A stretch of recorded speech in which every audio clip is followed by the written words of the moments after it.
যাকাত কোথায় কোথায় ব্যয় করবেন, কারে কারে দিবেন?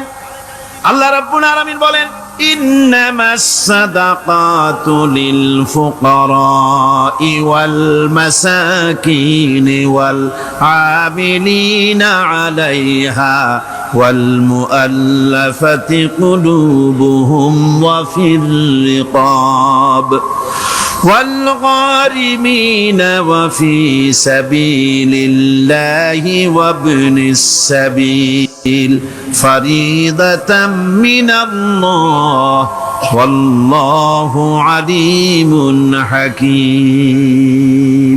সূরা তাওবার মধ্যে আল্লাহ পাক যাকাত কোথায় কোথায় দিবেন খাতগুলি আল্লাহ বলে দিচ্ছেন। কোন আলহামদুলিল্লাহ।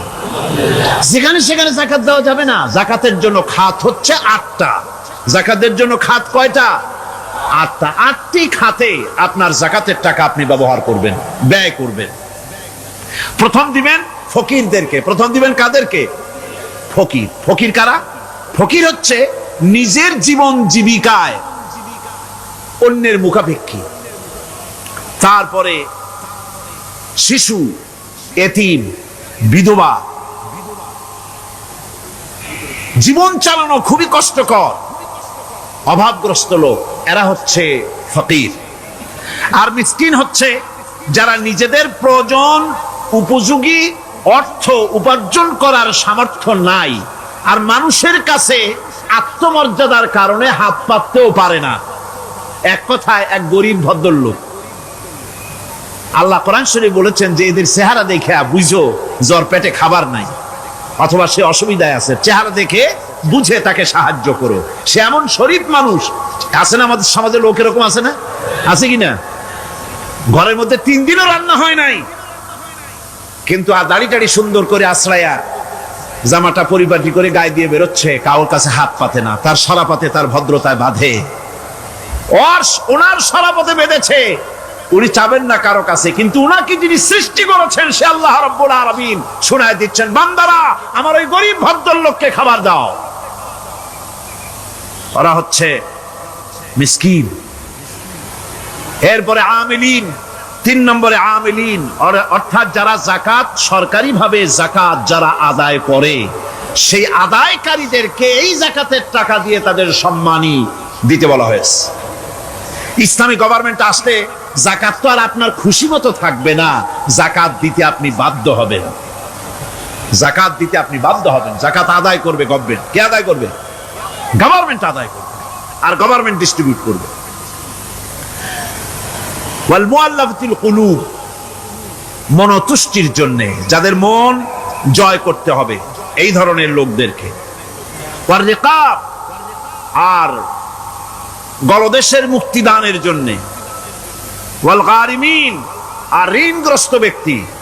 তা আবার এমন পর্যায়ের যে ঋণ পরিশোধ করতে গেলে যদি তার এমন অবস্থা হয় যে তার কাছে যাকাত দেওয়ার মতো টাকা থাকে না, এরকমের অবস্থা যদি হয়, তাহলে যাকাতের টাকা দিয়ে তার ঋণ পরিশোধ করে দেওয়া যেতে পারে। ফি সাবিলিল্লাহ। এরপরে হচ্ছে জিহাদের রাস্তা।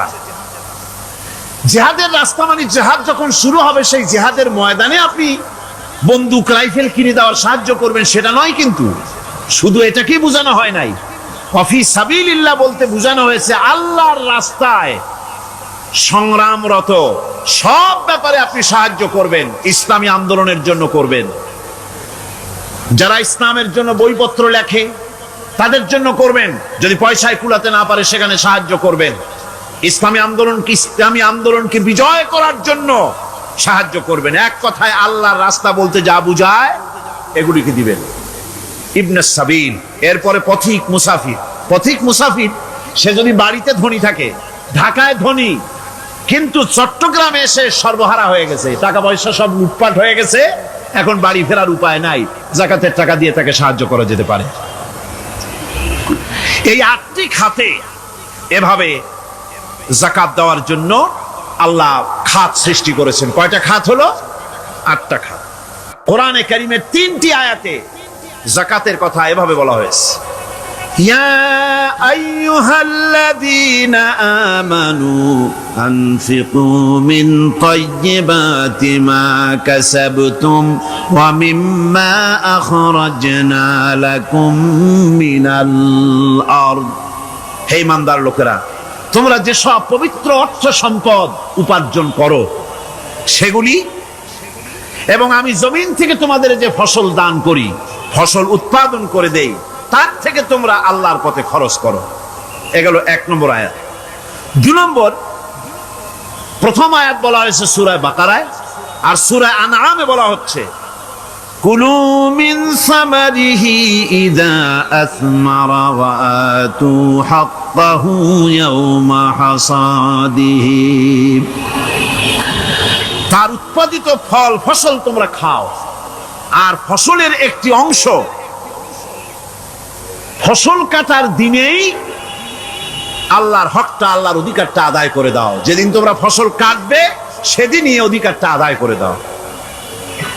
এই যে একটা ফরজ, এই ফরজটা মুসলমানেরা বেমালুম ভুলে গিয়েছে। ফসলের যাকাত তারা দেয় না। ফসলের যাকাতকে বলা হয় ওশর। কি বলা হয়? ওশর। এই ওশর এখন যদি আপনি গ্রামে গিয়া কোন শিক্ষিত লোককে যদি জিজ্ঞেস করেন, ভাই ওশর কি চেনো? সে বলবে, ভাই ওশর এটা কি জাতীয় প্রাণী, সারপোকা না তেলাপোকা না আরশোলা, আমি তো এই নামটাম তেমন শুনি টুনি নাই, বুঝবি না ওশরটা কি জিনিস। অথচ নামাজ রোজার মতোই ফরজ ওশর আদায় করা। কবে আদায় করবেন? যেদিন আপনি ফসল কাটবেন সেই দিনই ওশর আদায় করে দিবেন। পরিমাণটা কি হবে? পরিমাণ হবে আকাশের বৃষ্টির পানি দিয়ে, আকাশের বৃষ্টির পানি দিয়া যদি ফসল হয় তাহলে দিবেন 10 ভাগের 1 ভাগ।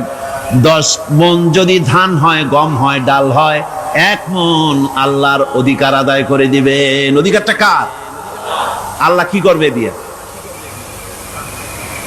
আল্লাহর অধিকার মানে গরিবের অধিকার, গরিবের হক। এই অধিকারটা আদায় করে দাও। 10 মণ হলে কয় মণ? কি হলে? যদি আকাশের বৃষ্টির পানিতে হয়। আর যদি আপনার সেচের মাধ্যমে হয়, সেচ পরিকল্পনার মাধ্যমে পয়সা খরচ করে পেট্রোল ডিজেল লাগায়া ইঞ্জিন চালায়া পানি উঠাইয়া কষ্ট করে ফসল ফলাইছেন, তাহলে আল্লাহ পাক বলছেন 10 মণে 1 মণ দেওয়া লাগবে না, তোমার খরচ হইছে বেশি। বান্দারে, তোমার উপরে আল্লাহ পাক জুলুম করবেন না, এবার 20 মণ হলে তার থেকে 1 মণ দিও। সুবহানাল্লাহ। ওয়ামাল্লাহু বিযাল্লামিন লিল আবিদ। আল্লাহ রাব্বুল আলামিন তার বান্দার উপরে জুলুম করেন না। সুবহানাল্লাহ। কোন এইভাবে করে ওশরের যাকাতটা তোমরা ঠিকমতো আদায় করে দিও। ওশরটা দিও, ফসলের ওশর দিও, আর টাকার যাকাত দিয়ে দিও। যারা এটা দিবে না তাদের সম্পর্কে আল্লাহ পাক সূরা তওবার ভিতরে বলেছেন, ওয়াল্লাযীনা ইয়াকনিজুনা আয-যাহাবা ওয়াল ফিদ্দাতা ওয়া লা ইউনফিকুনাহা ফী সাবিলিল্লাহি ফাবাশশিরহুম বিআযাবিন আলীম। যারা নাকি স্বর্ণ এবং রৌপ্যকে সঞ্চয় করে, জমা করে, ওয়া লা ইউনফিকুনাহা ফী সাবিলিল্লাহ, আর আল্লাহর রাস্তায় তা খরচ করে না, ফাবাশশিরহুম বিআযাবিন আলীম, তাদেরকে কঠিন পীড়াদায়ক শাস্তির সুসংবাদ দাও। পীড়াদায়ক শাস্তির কি দাও? শাস্তির কি সুসংবাদ হয় নাকি? হত উচিত ছিল শাস্তির দুঃসংবাদ শোনাও, না, আল্লাহ বলছেন সুসংবাদ শোনাও। এটার দৃষ্টান্তটা আমার ভাষায় আমি মানুষকে এভাবে বুঝাই। ছেলে খুব দুষ্ট, দুষ্টামির ঠেলায় অস্থির, তার মা মোটেই সামলাতে পারছে না। তখন মা বলে, বেটা আমার কথা তো শুনলি না, তোর বাবা আসুক, তারপরে আমি তারে নালিশ করব। এমন পিট্টি দেবে, মজা টের পাবি। তখন পিট্টি দিলে কি মজা লাগে নাকি? তার মানে শাস্তির তীব্রতা বুঝাবার জন্য বলা হচ্ছে, মজাটা টের পাবা। আল্লাহ রাব্বুল আলামিন বলছেন, কঠিন পীড়াদায়ক শাস্তির সুসংবাদ ওদের দাও, সোনা রূপা যারা জমা করে রাখে, যাকাত দেয় না, আল্লাহর রাস্তায় খরচ করে না। সোনা এখন পুরুষেরাও ব্যবহার করা আরম্ভ করছে। অবশ্য চিটাগংয়ে এমন কাম শুরু হয়নি। ছাত্র, শিক্ষক, অফিসার গলা একটা সোনার চেন, শীতের দিনেও সামনের বোতাম খুলে রাখে যাতে চেনটা সকলে দেখে। মিয়া সাহেব, এটা সোনার চেন না, জাহান্নামের আগুনের শিকল পড়েছ। পুরুষের জন্য এক রত্তি সোনাও হারাম। তোমার শরীরের সৌন্দর্য বাড়াবার জন্য স্বর্ণ ব্যবহার করতে পারবা না। স্বর্ণ রৌপ্য জমা করলো আর আল্লাহর রাস্তায় খরচ করলো না। রব্বুল আলামিন বলেন, ইয়াউমা ইউহমা আলাইহা ফি নারি জাহান্নামা ফাতুকওয়া বিহা জিবাহুহুম ওয়া জুনুবুহুম ওয়া যুহুরুহুম। একদিন আসবে এমন যেদিন এই সঞ্চিত ধনরাশি সোনা দানাগুলি জাহান্নামের আগুন দিয়ে জ্বালানো হবে। আর জাহান্নামের আগুন দিয়ে জ্বালায়া এইগুলি দিয়ে তার পিঠের উপরে আর পাঁজরে সিল মারা হবে জাহান্নামের আগুন দিয়া। বলা হবে, হাদা মা কানাজতুম লিআনফুসিকুম ফাযুকু মা কুনতুম তাকনিজুন। মজা চাখো, স্বাদ গ্রহণ করো। এ হলো তোমার সেই সঞ্চিত সম্পদ, সঞ্চিত ধনরাশি যা তুমি জমা করেছো আর আল্লাহর রাস্তায় খরচ করনি। এখন এর শাস্তি গ্রহণ করো। সুতরাং সঞ্চয় করা, মাল জমা করা এক শ্রেণীর লোক আছে। আল্লাহ পাক বলছেন, আল্লাযী জামা মালান ওয়া আদ্দাদা। মাল জমা করে আর মোছে তেল মাখে। টেলিফোন করে, হ্যালো, সোনালী ব্যাংকের ম্যানেজার সাহেব নাকি? বলে, হ্যাঁ, দেখুন তো আমার ব্যালেন্সটা কত। উনি বললেন, বল্টু সাহেব, আপনার ব্যালেন্স হচ্ছে 50,77,372 টাকা 79 পয়সা।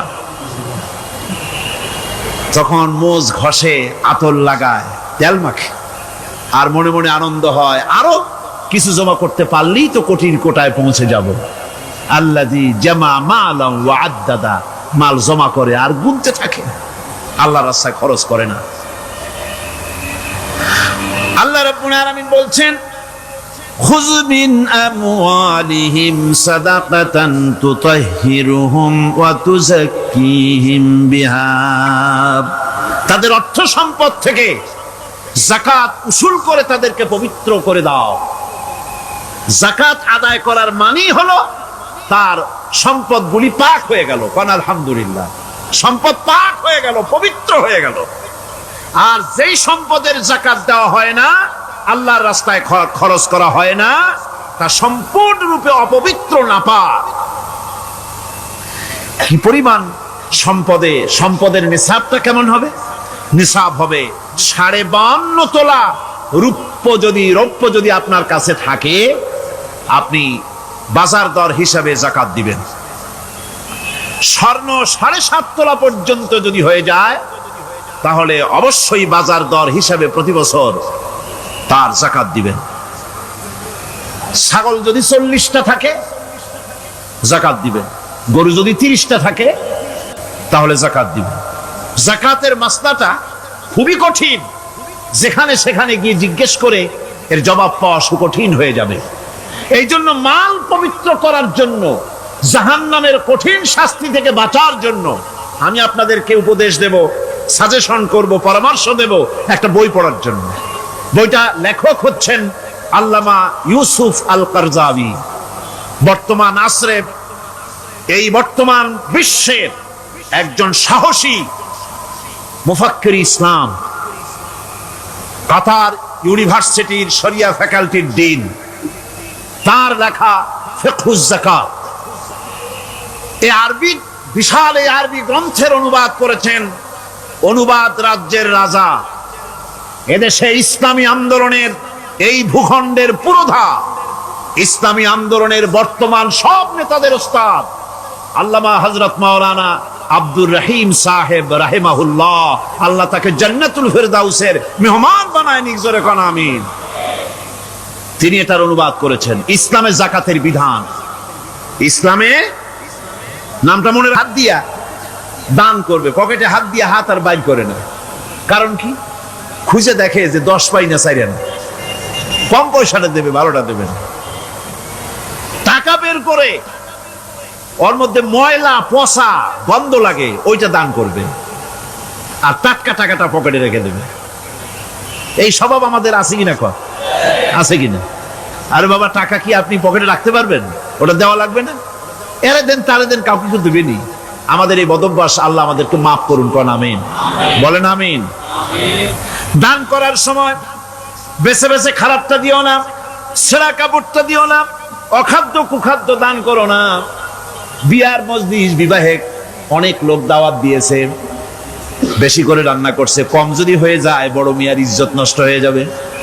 মেহমান কম আসলো, এখন এই খাবারগুলি না পারিয়া তারপরে গরিবদের দেয়, না পেরে যখন খাবার কেউ নাই তখন গরিবদের দেয়। গরিবদের উদ্দেশ্য করে কিন্তু বানানো হয় নাই। এটা হলো একজনের রুটি খাচ্ছিল, এক কৃপণ বখিল রুটি খেতে বসেছে, সিল একটা আসে আর রুটিতে সু মারল, সু মেরে রুটিটা নিয়ে গেছে। বেচারা পিছনে পিছনে দৌড় আরম্ভ করছে, গালি দিতে দিতে। মরার সিল আর তুই জায়গা পাইলি না। কিলের পিছনে দৌড়াতে দৌড়াতে নদীর পারে চলে আসছে। সিলও দেখে যে আল্লাহ, এমন এক বেকায়দার লোকের রুটি নিলাম, কোনো গাছেও বসতে পারি না তার ঢিলার জ্বালায়। শেষ পর্যন্ত পাশে ছিল নদী, নদীর উপর দিয়া চিল উড়িয়া ওপার যাওয়া আরম্ভ করছে। বকিল বেচারা দাঁড়াই থাকে, দিলাম ফি সাবিলিল্লাহ, আল্লাহর রাস্তায় দিলাম।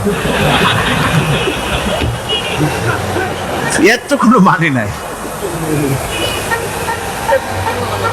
নিজে খেতে না পারে বাসি অখাদ্য কুখাদ্য এগুলি দিতে আল্লাহ পাক নিষেধ করেছেন। দিবা বাইসে বাইসে ভালো জিনিসটা, যেটা তোমার কাছে প্রিয় ওইটা দিও। তুমি যদি খারাপটা দাও তাহলে আল্লাহ তোমার দেবেন ওই মানের। কিয়ামত আছে না? কিয়ামত ওই মানের পাবা। আল্লাহ পাক বলছেন, ইয়া আইয়ুহাল্লাযীনা আমানু আনফিকু মিন তাইয়্যিবাতি মা কাসাবতুম ওয়া মিম্মা আখরাজনা লাকুম মিনাল আরদ। তোমরা যে উপার্জন করেছো, সেই উপার্জনে তোমাদের জন্য যা উপার্জন করেছো তাই, আর মাটি থেকে আমি যা তোমাদের জন্য দিয়েছি তার থেকে ভালো জিনিস, ভালো ভালো জিনিস আমার রাস্তায় খরচ করো। এটা কার অর্ডার? আল্লাহর অর্ডার। আর খরচ করার জন্য ওয়ালা তায়াম্মামুল খাবিসা মিনহু তুনফিকুন, খরচ করার জন্য বাইসা বাইসা খারাপ জিনিসগুলি খুঁজে বেড়াইও না, ভালো জিনিসগুলি আমার রাস্তায় খরচ করো। আর যতদূর সম্ভব গোপনে দিও, যতদূর সম্ভব দান গোপনে করি। মানুষকে শুনায়ও না অমুক জায়গায় দিলাম, বা মানুষকে দেখায় দেখায় দিও না। কোন কোন শহর আছে কোরবানির সময় বিরাট গরু কেনা হয়, সেই গরুর গলায় মালা দিয়া তারপরে শহরে রাস্তায় রাস্তায় ঘুরানো হয়, অমুক মিয়া সাহেব এই গরুটা কোরবানি করবে। এরকম চিটাগংয়ে হয় না, অন্য অন্য জেলায় হয়। জি, এখানেই বেশি হয়। তাই? আশ্চর্য কথা। তাহলে তো উচিত, এরকম যদি উদ্দেশ্য হয় তাহলে বড় মিয়া গরুর সাথে একসাথেই হাঁটা উচিত। লোকেরা বুঝুক কোন বড় মিয়া আর কোন বড় গরু।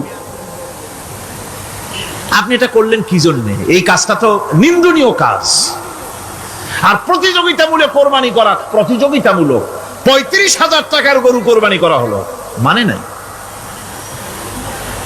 মানুষকে শুনাইয়া, মানুষকে দেখাইয়া যদি করা হয় কোনো ফল পাওয়া যাবে না।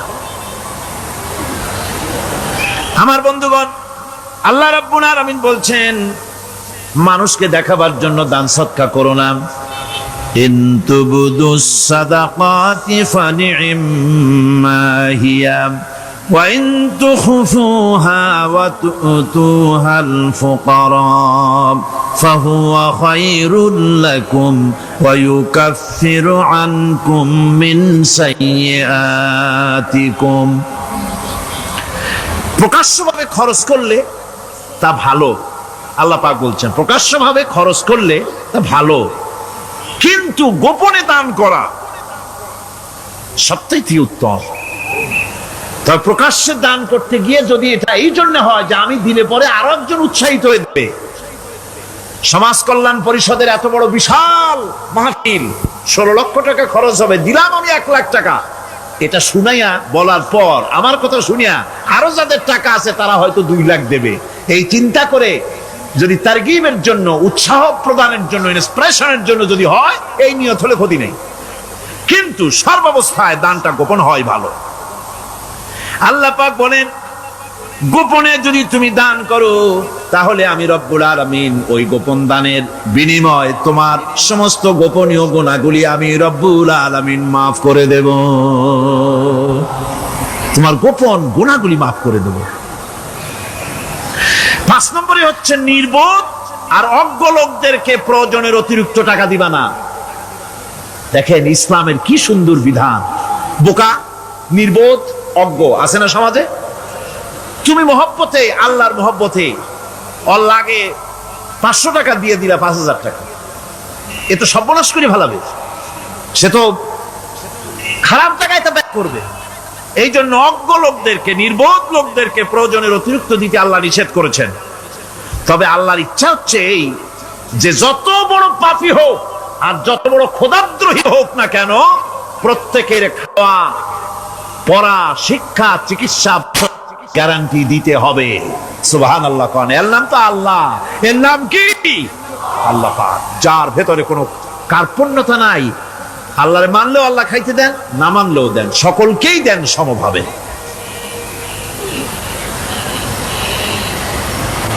6 নম্বরে হচ্ছে কারো প্রয়োজন পূরণের জন্য যদি ধার দেওয়া হয়, যদি কাউকে ধার দেন, তা আদায় করার জন্য বারবার তাকে তাগাদা দেওয়া যাবে না। একথা শুনে যারা ঋণগ্রস্ত আছেন তারা আবার এই সুবিধাটা নিয়েন না। সামর্থ্য থাকতে যদি যার কাছ থেকে ধার এনেছেন তাকে যদি কষ্ট দেন, অবশ্যই আল্লাহর কাছে আসামি হতে হবে কিয়ামতের দিন, কোনো সন্দেহ নাই।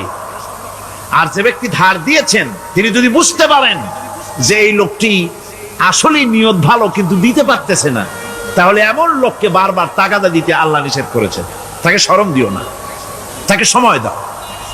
وَإِنْ كَانَ ذُو عُسْرَةٍ فَنَذِرَةٌ إِلَى مَيْسَرَةٍ وَأَنْ تَصَدَّقُوا خَيْرٌ لَكُمْ إِنْ كُنْتُمْ تَعْلَمُونَ। ঋণগ্রস্ত ব্যক্তির আর্থিক অবস্থা খারাপ হলে সচ্ছল হওয়া পর্যন্ত তাকে সময় দাও, আর তাকে যদি ক্ষমা করে দিতে পারো সেটা তো অনেক ভালো কথা। আল্লাহ তোমার প্রতি রহম করবেন। যদি ক্ষমার তাকে যদি সে দিতেই পারবে না এমন অবস্থা যদি হয়, তাহলে তাকে তুমি ক্ষমা করে দিও। কিছু সংখ্যক লোক আছে যারা ধার নিয়ে আসলে ফাঁকি দিতে চায়, আছে না এমন সমাজে? না নাই? কিছু লোক আছে ধার নেয়, ভাই দেব 1 মাসের মধ্যে, কোনো সন্দেহ নাই। 6 মাস যায় তারপরেও দেয় না, অন্য কাজ করে মিটাই, অন্য কাজ মিটায়, কিন্তু এর টাকা পরিশোধ করে না। এরকম লোকও আছে, তারা আল্লাহর কাছে দায়ী হবে। একবার পত্রিকায় দেখেছিলাম কার বাড়িতে কার্টুন দিয়েছে, বাড়িতে বিরাট সাইনবোর্ড লাগাইছে, কুকুর হইতে সাবধান। তার বন্ধু বলছে, ভাই তুমি কুকুর কিনলে কবে? কয় যে না, কুকুর কিনি নাই, সাইনবোর্ড লাগাইছি পাওনাদারদেরকে ঠেকাবার জন্য, যাতে সহজে বাড়ির মধ্যে না ঢোকে। এই চালাকিটা আর কেউ বুঝুক আর না বুঝুক, আল্লাহ পাক তো খুব ভালো করেই বোঝেন। 7 নম্বরের কথা হলো দান করার ব্যাপারে, যে আপনি দান করতে করতে যা আছে সব ফতুর করে ফেলাবেন, এটা কিন্তু ইসলাম চায় না। আপনার সন্তান সন্ততিকে বঞ্চিত করে, স্ত্রী পুত্রকে বঞ্চিত করে সমানে দান করবেন, ঘরে না খেয়ে থাকবেন, এই অবস্থা যেন না হয়। খরচ করবেন কি? আল্লাহ পাক বলছেন, وَيَسْأَلُونَكَ مَاذَا يُنْفِقُونَ قُلِ الْعَفْوَ। নবী আপনাকে প্রশ্ন করা হয় কি খরচ করব, আপনি বলুন প্রয়োজনের অতিরিক্ত জিনিস যেটা আছে সেটাই আল্লাহর জন্য খরচ করে দাও। তোমার প্রয়োজন যখন মিটে গেছে, ব্যাংকের মধ্যে অসংখ্য টাকা জমা রাখা খালি গুনতেছে বসে বসে, তা না করে অভাবগ্রস্ত মানুষদের প্রয়োজন মিটাও। খরচ করার ভিতরে আর খরচ না করার ভিতরে ভারসাম্য রক্ষা করতে হবে। ولا تجعل يدك مغلولة إلى عنقك ولا تبسطها كل البسط فتقعد ملوما محسورا। তোমাদের দানের হাত গুটায় একেবারে গলার সাথে বেঁধে রেখো না, আবার এমন বেশি ছেড়েও দিও না, কারণ এর ফলে তোমাকে অনুতপ্ত হওয়া লাগতে পারে, কার্পণ্যতাও না হয় আর দ্বিতীয় দিন জমের মতো দিয়ে আর সব ফতুরু না হয়ে যাও। দুটোর মধ্যে ব্যালেন্স হতে হবে। আর 8 নম্বরে কথা হচ্ছে এই যে এই দানের উপযুক্ত কারা। আপনি তো যাকাত দিবেন কাদের, সে কথা আল্লাহ বলে দিয়েছেন, আগে বলা হয়েছে না? কয়টা খাতে দিবেন? মাশাআল্লাহ মনে আছে আপনাদের। আর এমনি সাধারণ দান সাদকা কাদেরকে দিবেন, উপযুক্ত পাত্র কারা, তার একটা লিস্ট আল্লাহ দিচ্ছেন। وبالوالدين إحسانا وبذي القربى واليتامى والمساكين والجار ذي القربى। নিজের পিতামাতা, নিকট আত্মীয়, ইয়াতীম, মিসকিন এবং আত্মীয় প্রতিবেশী তাদেরকে দিবে। আমি কিন্তু এখন যাকাতের কথা বলছি না, মা বাপকে যাকাত দেওয়া যাবে না। এটা হচ্ছে দান, সহযোগিতা করা, ইহসান করা। এই ইহসান মা বাপকে, প্রতিবেশী আত্মীয় যারা, মিসকিন যারা, এতিম যারা, অনাত্মীয় প্রতিবেশী যারা, চলার সাথী, প্রবাসী এবং নিজের চাকর চাকরানি যা কিছু আছে, এই সকলকেই এই সাহায্য করতে হবে, একথা আল্লাহ বলে দিয়েছেন। এবং আমরা যে আয়াত আলোচনা করতেছি সে আয়াতের ভিতরেও এই ফিরিস্তি আল্লাহ পাক বলে দিয়েছেন। আল্লাহর রাস্তায় যারা দান করবে তাদের সম্পর্কে আল্লাহ বলছেন এখন, مثل الذين ينفقون أموالهم في سبيل الله كمثل حبة। আল্লাহর রাস্তায় খরচ করা এর দৃষ্টান্ত হলো একটা দানার মতো, যেই দানাটা থেকে 7টা ডাল বেরিয়ে গেল। في كل سنبلة 100 حبة। একটা দানা থেকে 7টা ডাল বেরোলো, এক একটা ডালে 100 করে দানা হলো, সব মিলাইয়া 700 দানা হয়ে গেল। والله يضاعف لمن يشاء والله واسع عليم। আল্লাহ পাক বলেন এই পৃথিবীতে একটা দানায় 700 দানা যে আল্লাহ রাব্বুল আলামিন তোমার হাতে ধরায় দিলেন, সে আল্লাহ পাকের ব্যাংকে যদি টাকা জমা রাখো, আল্লাহর রাস্তায় যদি খরচ করো, 700 গুণ বাড়ায় আল্লাহ তোমার হাতে ধরাইয়া দিবেন। আল্লাহু ইউদাইফু লিমান ইয়াশা। আর আল্লাহ ইচ্ছে করলে এর থেকেও বেশি তোমাকে দান করবেন। সুবহানাল্লাহ কোন জোরে। আর এই দান করতে হবে মরার আগে। কোন সময় দেবেন কোন? আমার দেশে বহু মুসলমান আছে যারা বলে, হুজুর আসি আপনাদের পিছনে, যা বলেন আসি, জীবন দিয়া দেব। এরা খুব সালাক, জীবন দিতে চায়, মাল দিতে চায় না। আল্লাহ তো আগে জীবন চায় নাই, আল্লাহ আগে কি চেয়েছেন? আল্লাহ আগে কি চেয়েছেন? আল্লাহ চেয়েছেন মাল। وتجاهدون في سبيل الله بأموالكم وأنفسكم। আল্লাহ পাক বলেন জিহাদ করো আমার রাস্তায় মাল দিয়ে আর জান দিয়ে। মাল দাও আগে, মাল না দিয়া যদি আগে মরে যাও, মালটা তো থেকেই গেল। সুতরাং মাল আগে আমার রাস্তায় দাও। দেবা কখন? মরার আগে দাও। وأنفقوا مما رزقناكم من قبل أن يأتي أحدكم الموت। আমার রাস্তায় খরচ করো মৃত্যু আসার আগে। فيقول رب لولا أخرتني إلى أجل قريب। যদি মরার আগে না দাও, মৃত্যুর সময়, মৃত্যু যখন এসে গেল, সেই সময় যদি বলো, অনুশোচনা যদি করো, আহারে যদি আমি সময় পাইতাম, একটু খানিক যদি সময় দিতে, আল্লাহ একটু সময় আমারে যদি দাও, ফাসাদ্দাকা ওয়া আকুম মিনাস সালিহিন। দান সদকা করব, সব আল্লাহ রাস্তায় দিয়ে দেব, আর আমি সালেহ বান্দাদের মধ্যে শামিল হয়ে যাব। আল্লাহ একটু সময় আমারে দাও। আল্লাহ পাক বলছেন, ওয়ালা ইউআখিরাল্লাহু নাফসান ইযা জাআ আজালুহা আল্লাহু খাবীরুম বিমা তা'মালুন। মৃত্যুর নির্ধারিত সময় আসলে এক সেকেন্ড আগে পাশে করা হবে না। সুতরাং মৃত্যুর আগে খরচ করো। আপনি মনে করবেন যে আপনি মরে গেলে পরে আপনার ছেলে মেয়ে আপনার জন্য করবে, খরচ করবে। হ্যাঁ করবে, ঠিক। মরার পরে কুলখানির পরে 40, তারপরে শেষ, এরপর আর করবে। আপনার ছেলে মেয়ে আপনার জন্য করবে তার প্রমাণ তো আপনি নিজে। আপনি আপনার ছেলের মেয়ের জন্য কি করেছেন? আপনার মা বাবার জন্য কি করছেন? আপনার মা বাবার জন্য যদি আপনি কিছু না করে থাকেন, আপনার ছেলে মেয়ে আপনার জন্য করবে না। সুতরাং নিজের কাজ নিজে করেন। আপনার পিঠ যদি চুলকায়, আর নাতিরে যদি বলেন নাতি পিঠটা চুলকায় দাও, সে যে জায়গা চুলকাবে আপনি করবেন উত্তর দিকে, সে উত্তর দিকে, দক্ষিণ দিকে, উপরে, নিচে, পিঠে, পাশার কাছে যে জায়গায় আঙ্গুল দেবে আপনি করবেন ওখানে না, আবার আরেকটু উপরে দাও, আরেকটু পাশে দাও, জায়গা মতো পড়বেই না। আর কষ্ট করে নিজের হাতটা যদি পৌঁছাইতে পারেন জায়গা মতো পড়ে, একবার চুলকানি মারলেই চুলকানি শেষ, ঠিক কিনা? সুতরাং আপনি অন্যের উপরে ভরসা না করে নিজের খরচ নিজেই করে যান, নিজের কাজ নিজে করে যান, আল্লাহর রাস্তায় খরচ করে যান, বেশি পরিমাণে খরচ করেন। যত খরচ করবেন আল্লাহ রাব্বুল আলামিন রাজি হয়ে যাবে। কোন সুবহানাল্লাহ।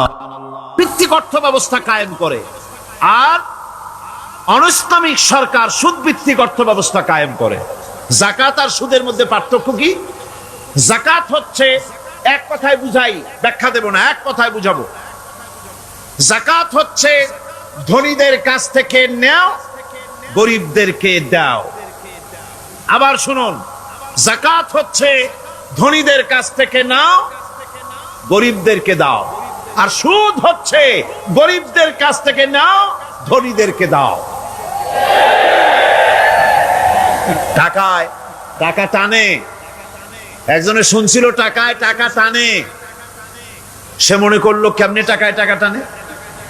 তারপরে সে এক ব্যাংকের সামনে গিয়ে অনেক টাকার মধ্যে নিজের একটা টাকা ছুঁড়ে মেরেছে। ঘন্টা 2 দাঁড়ায় আছে, দেখে যে তার টাকা আসে না। তখন ব্যাংকের দারোয়ান এসে পিছন থেকে গলাটা ঠেসে ধরছে, বেটা তুমি চোর নাকি, না হাইজ্যাকার, না মাস্তান, না সাদাবাজ? কয় যে না, আমি এর কোনোটাই না। তাহলে এই পজিশন নিয়ে দেখতেছো কি?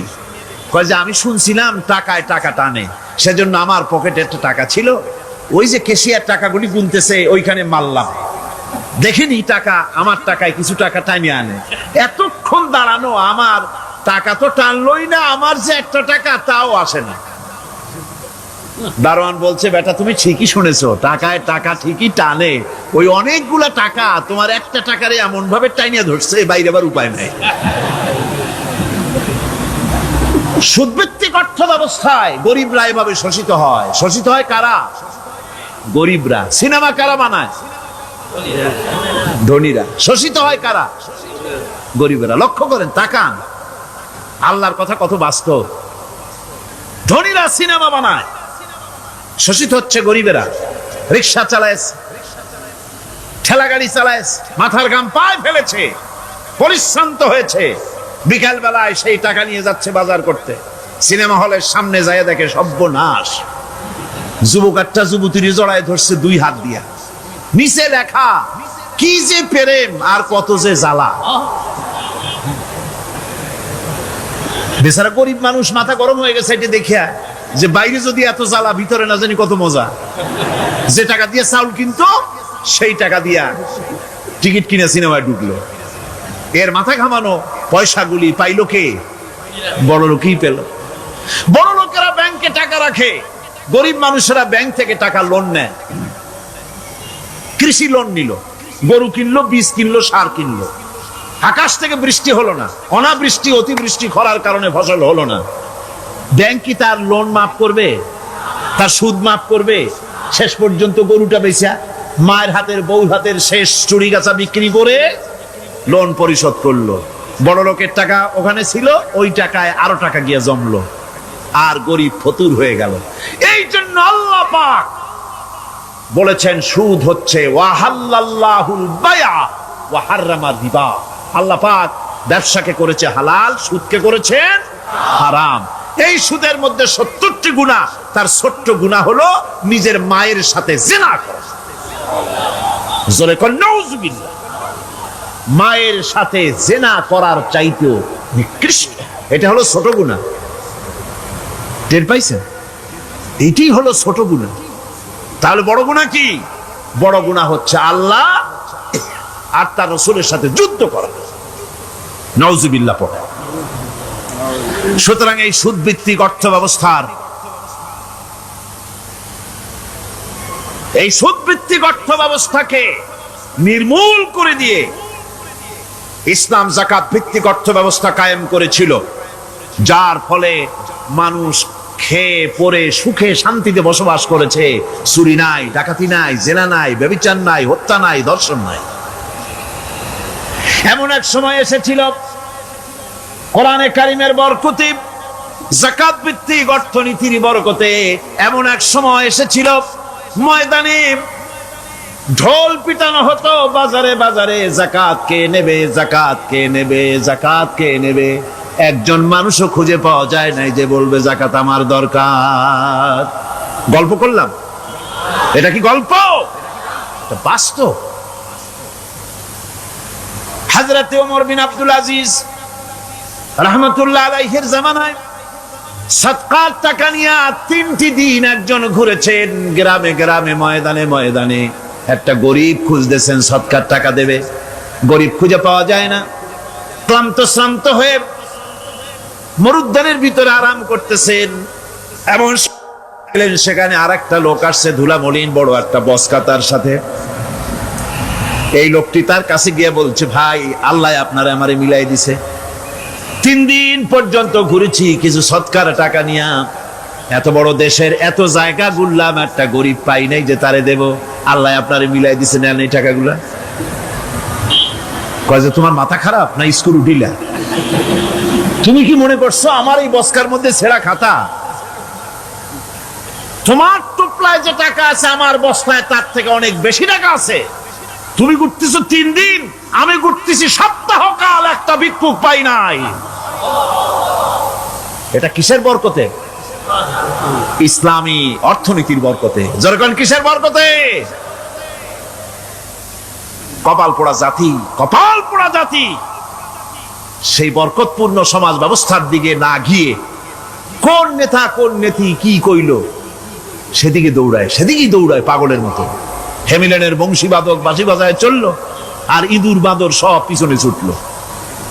এর কোনো মানে হয় না। যাকাত হচ্ছে পবিত্র করে দেওয়া। নামাজের পর ইসলামের সবচাইতে গুরুত্বপূর্ণ ব্যাপার হলো নামাজ। নামাজের পরই গুরুত্বপূর্ণ ব্যাপার হচ্ছে যাকাত। আর ইবাদতের বেলায় সাধারণত নামাজের পরে আমরা রোজা বলি, নামাজ রোজা, কিন্তু আসল কথা হচ্ছে নামাজের পরেই যাকাত। কোরআনে কারিমে এভাবেই বলা হয়েছে। নামাজ এবং যাকাত এই দুটি জিনিস হচ্ছে ইসলামের প্রধান স্তম্ভ। ইসলামী রাষ্ট্র যদি হয়, যদি দেশটা ইসলামী রাষ্ট্র হয়ে যায়, তাহলে মুমিনরা যদি ক্ষমতায় আসে তাহলে কি কাজ করবে? আল্লাহ রাব্বুল আলামিন কোরআনে কারীমের মধ্যে বলেছেন, আল্লাযীনা ইম্মাক্কান্নাহুম ফিল আরদি আকামুস সালাত ওয়া আতাউজ যাকাত। আমার মুমিন বান্দারা যদি ক্ষমতায় আসে, মুমিনরা যদি ক্ষমতা পায়, তাহলে 4খানা কাজ করবে। কয়খান কাজ? জোরে চিল্লায় কোন কয়খান? প্রথম কাজ, ক্ষমতায় এসেই নামাজ প্রতিষ্ঠা করবে। প্রথম কাজ কি? নামাজ প্রতিষ্ঠা করবে। সে নামাজের কথা বলবো কালকে। 2 নম্বরের কাজ হলো যাকাত আদায় করবে। 2 নম্বরের কাজ কি? যাকাত আদায় করবে। যাকাত বোর্ড গঠন করবে না, যাকাত আদায় করবে। যে সরকার নামাজ প্রতিষ্ঠা করে না, সে সরকারের যাকাত বোর্ড করে যাকাত আদায় করার অধিকার থাকার কথা নয়। সুবিধাবাদ জিন্দাবাদ দিলে তো চলবে না। যাকাতের টাকা নিয়ে করেন কল্যাণমূলক কাজ, কিন্তু আল্লাহর হুকুম তো সেরকম না। আল্লাহর প্রথম হুকুম হলো নামাজ প্রতিষ্ঠা করতে হবে, তারপরে যাকাত আদায় করতে হবে। কোরআন শরীফ খোলার সাথে সাথে যে জিনিসটা নজরে পড়ে সেটা কি? কোরআনে কারীম খোলার সঙ্গে সঙ্গে যে জিনিসটি নজর পড়ে তা হলো আলিফ লাম মিম যালিকাল কিতাবু লা রাইবা ফীহি হুদাল লিল মুত্তাকিন আল্লাযীনা ইউমিনুনা বিল গায়বি ওয়া ইউকিমুনাস সালাতা ওয়া মিম্মা রাযাকনাহুম ইউনফিকুন। এই কিতাবের মধ্যে কোনো সন্দেহ নাই, মুত্তাকিনদের জন্য এই কিতাব হেদায়েতের জন্য এসেছে। আর মুত্তাকি হচ্ছে তারা যারা নাকি গায়েবের প্রতি ঈমান আনে, অদৃশ্যকে বিশ্বাস করে, নামাজকে প্রতিষ্ঠা করে, আর আমি যে রিজিক দিয়েছি তার দ্বারা আমার রাস্তায় খরচ করে। ইসলাম নামাজের পরই যাকাতের জায়গাটা দিয়েছে। যেখানেই আছে আকিমুস সালাত সেখানেই আছে ওয়াতুজ যাকাত। দেখছেন কি ধরনের একটা মিল? যেখানেই নামাজ প্রতিষ্ঠা করো সেখানে যাকাত আদায় করো। তার মানে হলো নামাজ সঠিকভাবে প্রতিষ্ঠা হতেই পারে না যাকাত ভিত্তিক অর্থ ব্যবস্থা পরিচালিত হওয়া ছাড়া। কারণ একটি গরিব মানুষ, পেটে খাবার নাই, সে নামাজ পড়তে যখন দাঁড়িয়েছে তার নিজের পেটে খাবার নাই, তার বাচ্চা অসুখে তড়পাচ্ছে, তার ছেলের পরীক্ষার ফি নাই, ফি দেওয়ার মতো পয়সা নাই, তার স্ত্রীর পরনে কাপড় নাই, নামাজ পড়তে দাঁড়িয়েছে, স্বাভাবিকভাবেই নিজের ক্ষুধার যন্ত্রণা, বিবি বাল বাচ্চার কষ্টের কথা এগুলি তার মনের মধ্যে তোলপাড় করে উঠবে। এ কথা আল্লাহর চাইতে আর কে ভালো বুঝবে? সেই জন্য আল্লাহ পাক বলেছেন আকিমুস সালাত ওয়া আতুজ যাকাত, নামাজ প্রতিষ্ঠা করো, যাকাত আদায় করো। নামাজ আর যাকাতকে পাশাপাশি রাখা হয়েছে। আর এই নামাজ সবাই ছিল আমার বাধ্যগত। ইসমাঈল আলাইহিস সালাম সম্পর্কে বলা হয়েছে وَكَانَ يَأْمُرُ أَهْلَهُ بِالصَّلَاةِ وَالزَّكَاةِ وَكَانَ عِندَ رَبِّهِ مَرْضِيًّا। সে তার স্বজনদেরকে নামাজের হুকুম করত, নামাজের এবং যাকাতের নির্দেশ দিতেন হযরত ইসমাঈল আলাইহিস সালাম। আর তিনি ছিলেন বিশেষ মর্যাদার অধিকারী। মুসা আলাইহিস সালাম এবং তার কওমকে আল্লাহ পাক এই অর্ডার দিয়েছিলেন। মুসা আলাইহিস সালাম বলেছিলেন, আয় আল্লাহ, আমার কওমকে যেন তুমি গজব দিও না, তাদেরকে তুমি শাস্তি দিও না। আল্লাহ পাক হযরত মুসা আলাইহিস সালামের এই প্রার্থনার জবাবে আল্লাহ পাক বললেন, আযাবি উসিবু বিহি মান আশাউ ওয়া রাহমাতি ওয়াসিআত কুল্লা শাইইন। আমি যাকে চাইবো আমার আযাবে নিক্ষেপ করব, তবে সকল জিনিসের উপর আমার রহমত পরিবেষ্টিত আছে।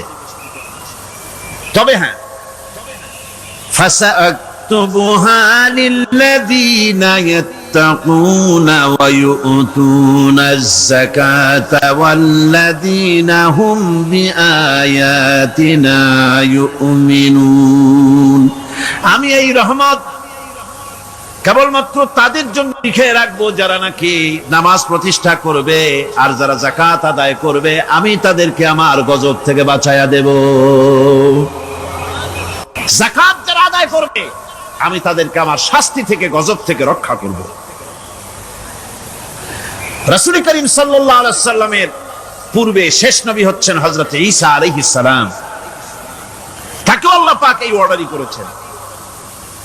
কোরআনে কারিমে বলা হচ্ছে, ওয়াজআলানি মুবারাকান আইনামা কুনতু ওয়া আওসানি বিস-সালাতি ওয়াজ-যাকাতি মা দুমতু হাইয়্যা। আমি যেখানেই থাকি না কেন আমাকে অর্ডার করা হয়েছে যতদিন বেঁচে থাকবো আমি ততদিন যেন আমি নামাজ আদায় করি আর যাকাত দেই। ঈসা আলাইহিস সালাম বলছে, আল্লাহ পাক আমার উপরে নির্দেশ করেছেন আমি যেখানেই থাকি আর যতদিন বাঁচি আমাকে নামাজ আর যাকাত এই দুটি জিনিস সম্পর্কে আল্লাহ পাক আমাকে আদেশ করেছেন। এখন যাকাত দিতে হবে, গুরুত্বপূর্ণ ব্যাপার। মানুষেরা অবহেলায় যাকাত থেকে নিজেকে বঞ্চিত রেখেছে, মাহরুম রেখেছে এত বড় একটি নিয়ামত থেকে, সমাজকে মাহরুম করছে, যাকাত দিচ্ছেন। কোরআনে কারীমের 3টি আয়াতে যাকাতের কথা এভাবে বলা হয়েছে, ইয়া আইয়ুহাল্লাযীনা আমানু আনফিকু মিন তাইয়্যিবাতি মা কাসাবতুম ওয়া মিম্মা আখরাজনা লাকুম মিনাল আরদ। হে ইমানদার লোকেরা, তোমরা যেসব পবিত্র অর্থ সম্পদ উপার্জন করো সেগুলি, এবং আমি জমিন থেকে তোমাদের যে ফসল দান করি, ফসল উৎপাদন করে দেই, তার থেকে তোমরা আল্লাহর পথে খরচ করো। এগুলো 1 নম্বর আয়াত। 2 নম্বর, প্রথম আয়াত বলা হয়েছে সূরা বাকারায়, আর সূরা আনআমে বলা হচ্ছে কুলু মিন সামারিহি ইযা আসমারা ওয়া আতু হাক্কাহু ইয়াওমা হাসাদিহি। তার উৎপাদিত ফল ফসল তোমরা খাও, আর ফসলের একটি অংশ ফসল কাটার দিনেই আল্লাহর হকটা, আল্লাহর অধিকারটা আদায় করে দাও। যেদিন তোমরা ফসল কাটবে সেদিনই অধিকারটা আদায় করে দাও। এই যে একটা ফরজ, এই ফরজটা মুসলমানেরা বেমালুম ভুলে গিয়েছে। ফসলের যাকাত তারা দেয় না। ফসলের যাকাতকে বলা হয় ওশর। কি বলা হয়? ওশর। এই ওশর, এখন যদি আপনি গ্রামে গিয়া কোন শিক্ষিত লোককে যদি জিজ্ঞেস করেন, ভাই ওশর কি চেনো? সে বলবে, ভাই ওশর এটা কি জাতীয় প্রাণী, সারপোকা না তেলাপোকা না আরশোলা, আমি তো এই নামটাম তেমন শুনি টুনি নাই, বুঝবি না ওশরটা কি জিনিস। অথচ নামাজ রোজার মতোই ফরজ ওশর আদায় করা। কবে আদায় করবেন? যেদিন আপনি ফসল কাটবেন সেই দিনই ওশর আদায় করে দিবেন। পরিমাণটা কি হবে? পরিমাণ হবে আকাশের বৃষ্টির পানি দিয়ে, আকাশের বৃষ্টির পানি দিয়া যদি ফসল হয় তাহলে দিবেন 10 ভাগের 1 ভাগ। 10 মণ যদি ধান হয়, গম হয়, ডাল হয়, 1 মণ আল্লাহর অধিকার আদায় করে দিবেন। অধিকারটা কার? আল্লাহ কি করবে দিয়ে? আল্লাহর অধিকার মানে গরিবের অধিকার, গরিবের হক। এই অধিকারটা আদায় করে দাও। 10 মণ হলে কয় মণ?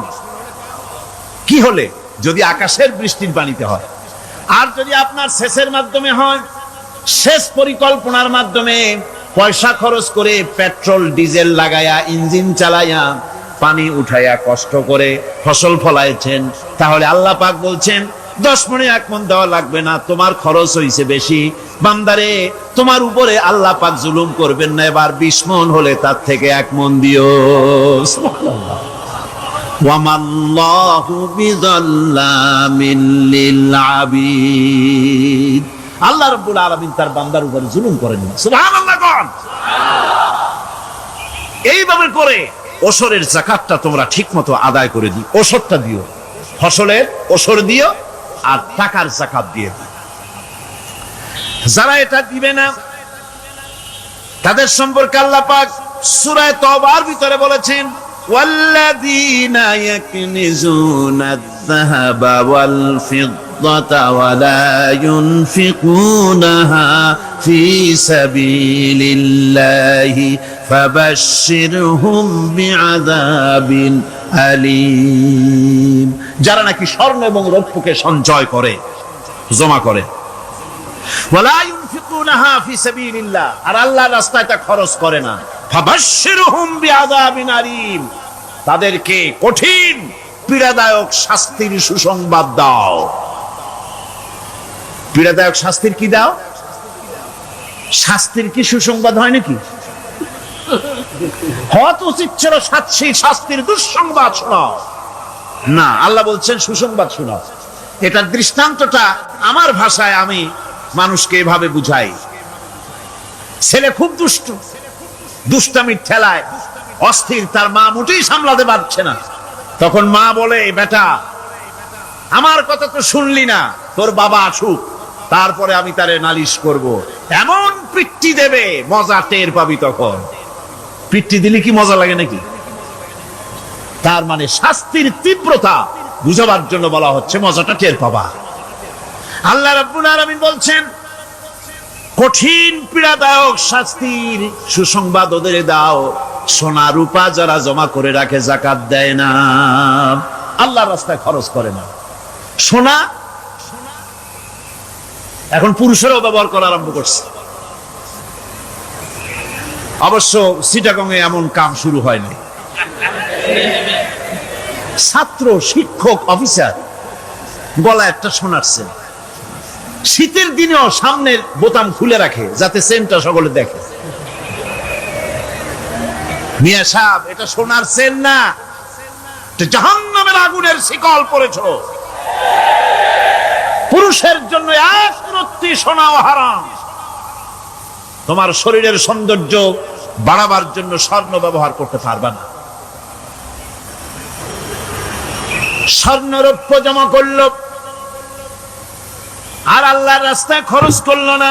রব্বুল আলামিন বলেন, ইয়াউমা ইউহমা আলাইহা ফি নারি জাহান্নামা ফাতুকওয়া বিহা জিবাহুহুম ওয়া জুনুবুহুম ওয়া যুহুরুহুম। একদিন আসবে এমন যেদিন এই সঞ্চিত ধনরাশি, সোনা দানাগুলি জাহান্নামের আগুন দিয়ে জ্বালানো হবে। আর জাহান্নামের আগুন দিয়ে জ্বালায়া এইগুলি দিয়ে তার পিঠের উপরে আর পাঁজরে সিল মারা হবে জাহান্নামের আগুন দিয়া।